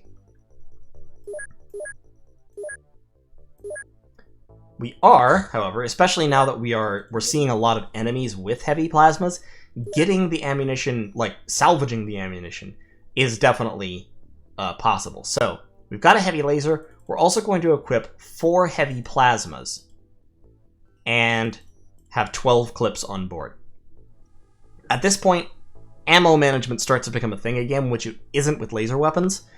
And you could talk about the details of how ammo management works in this game. Some of it was affected by the bugs that were in the original version. Some of it has changed in OpenXCOM, but overall, generally, you just kind of have to be careful with your fire with heavy plasmas until you hit the end game when you're going into like big, dangerous missions where you just open up with everything that you can.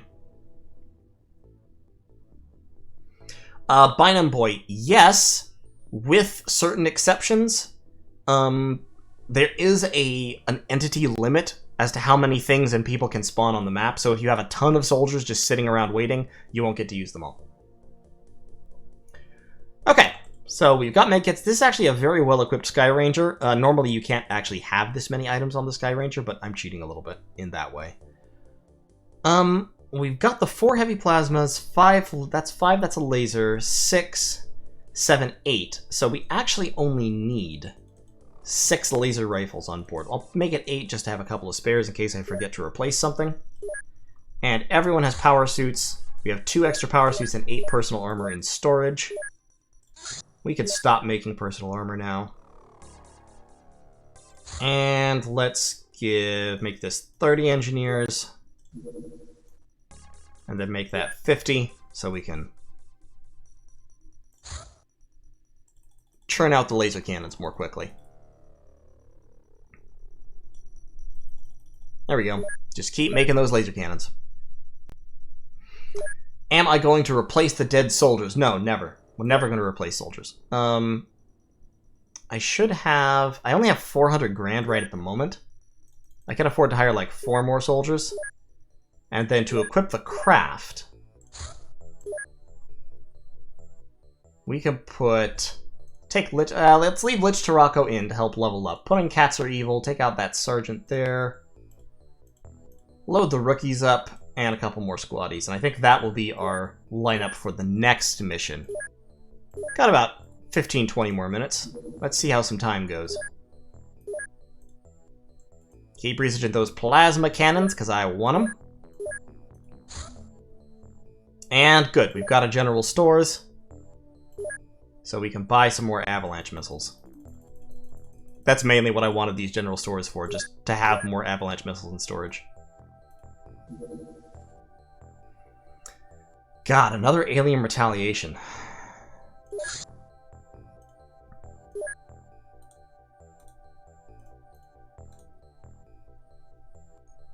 As long as he stays away from the base, we should be okay.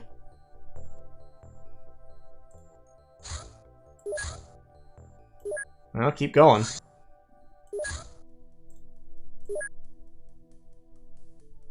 And like, if he sets out, he's going really slowly, so he may set down. I'm hoping he does.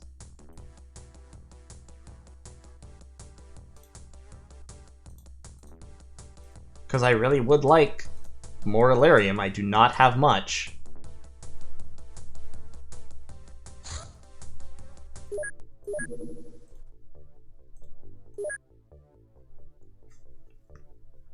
Yeah, the scouts pretty much keep coming. Like, they don't really stop.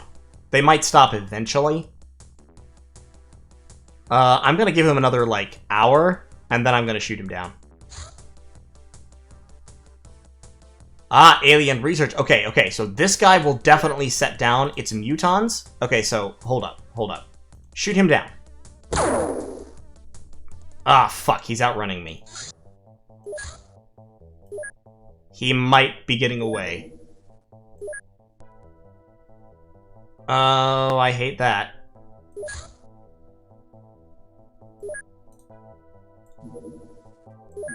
I think I left it too late. I think we're gonna get hit by a battleship. Balls. Balls, balls, balls. Okay, but Sky Ranger should head out to see if they can get that, intercept that Muton scout that's doing research. No, shoot him down.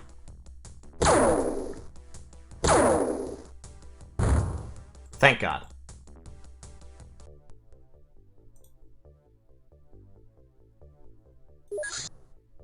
Okay, Interceptor 1 is still refueling. Just follow that UFO and put down as soon as it puts down. On a research mission, it should put down. Or not.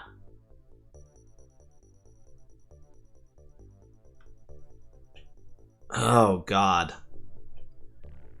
So they've sent a battleship to perform a retaliation mission in North Africa. I'm not in North Africa, so they won't find me.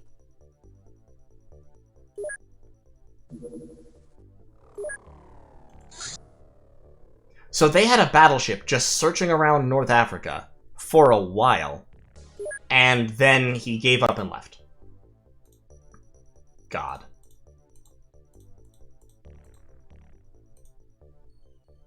It's because they've been completing retaliation scout missions there, so once they've completed a certain number of those missions, the battleship comes and searches for you. But, fortunately, search in the wrong place. 21 days before we have coverage over Europe, 16 days before we have coverage over the Americas.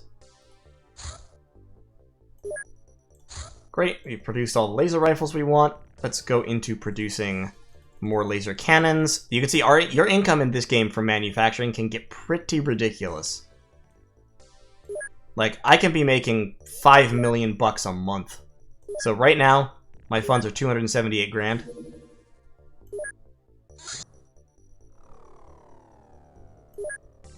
Those battleships are persistent, and it's 510 grand the next day. So I am making money. But I do actually have some more soldiers. So we've got 4 more troopers available. Let me know if you would like to be one of them.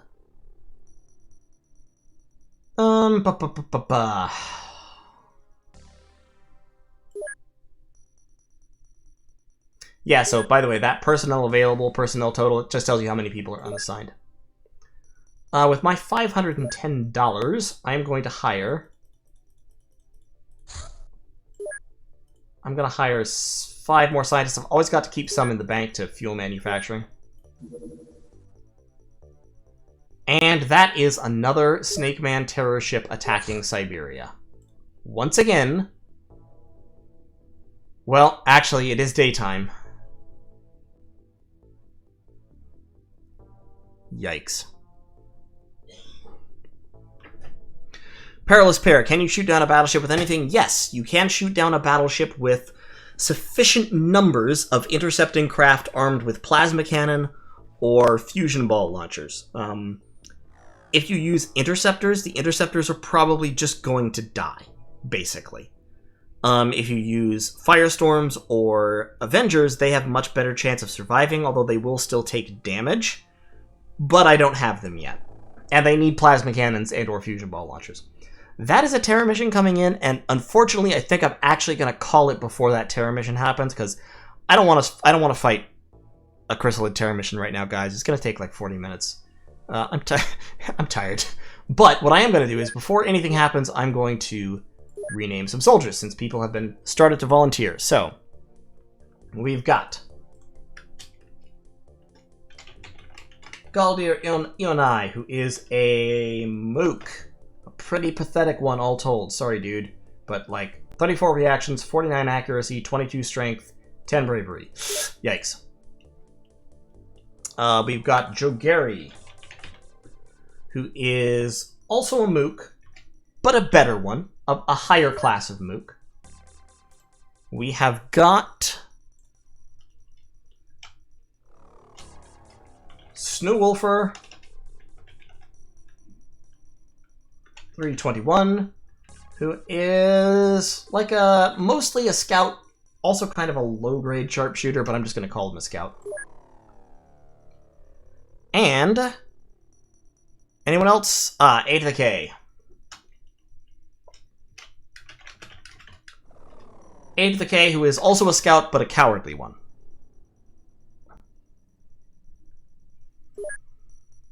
Okay, so that's all the ones that I have all the soldiers I have right now. Keep the rest of those names in mind for, the next stream. But I am gonna, like I said, I'm gonna call it for right now. I don't want to fight Snakemen, Chrysalid terrorists today, at the moment. We already wiped out one terror ship. It was a pretty good mission, honestly. 3 casualties for 26 or 24, whatever it was, aliens killed. And it was chrysalids. They had like 8 chrysalids in there with them. That was a pretty damn good mission. I'm gonna end on a high note. So, thank you all so much for watching. Very much appreciated. If you like this kind of content, leave a like on the stream. Let me know, let YouTube know. Consider supporting the channel through Patreon or through the link, the Streamlabs link. And I will see you all in the next episode. There will be more of this. I am going to finish this XCOM campaign. I may do another one tomorrow. I'm not sure. I haven't decided yet. I'll probably just put up a regular video tomorrow. There are some other games that have caught my eye that I want to go over. And I will let you know when the next stream is. Aniros, the streams are announced on my community tab and in my Discord server at least like a day or 18 hours or whatever before they go up. So you have time, you know what time's coming. Usually I'm going to be doing them at 4 p.m. EST. Once I go back to work, they're either going to be on weekends or they're going to shift to be later if I'm doing them during the week. Not sure just yet. But in any case, thank you all once again. I will see you next time.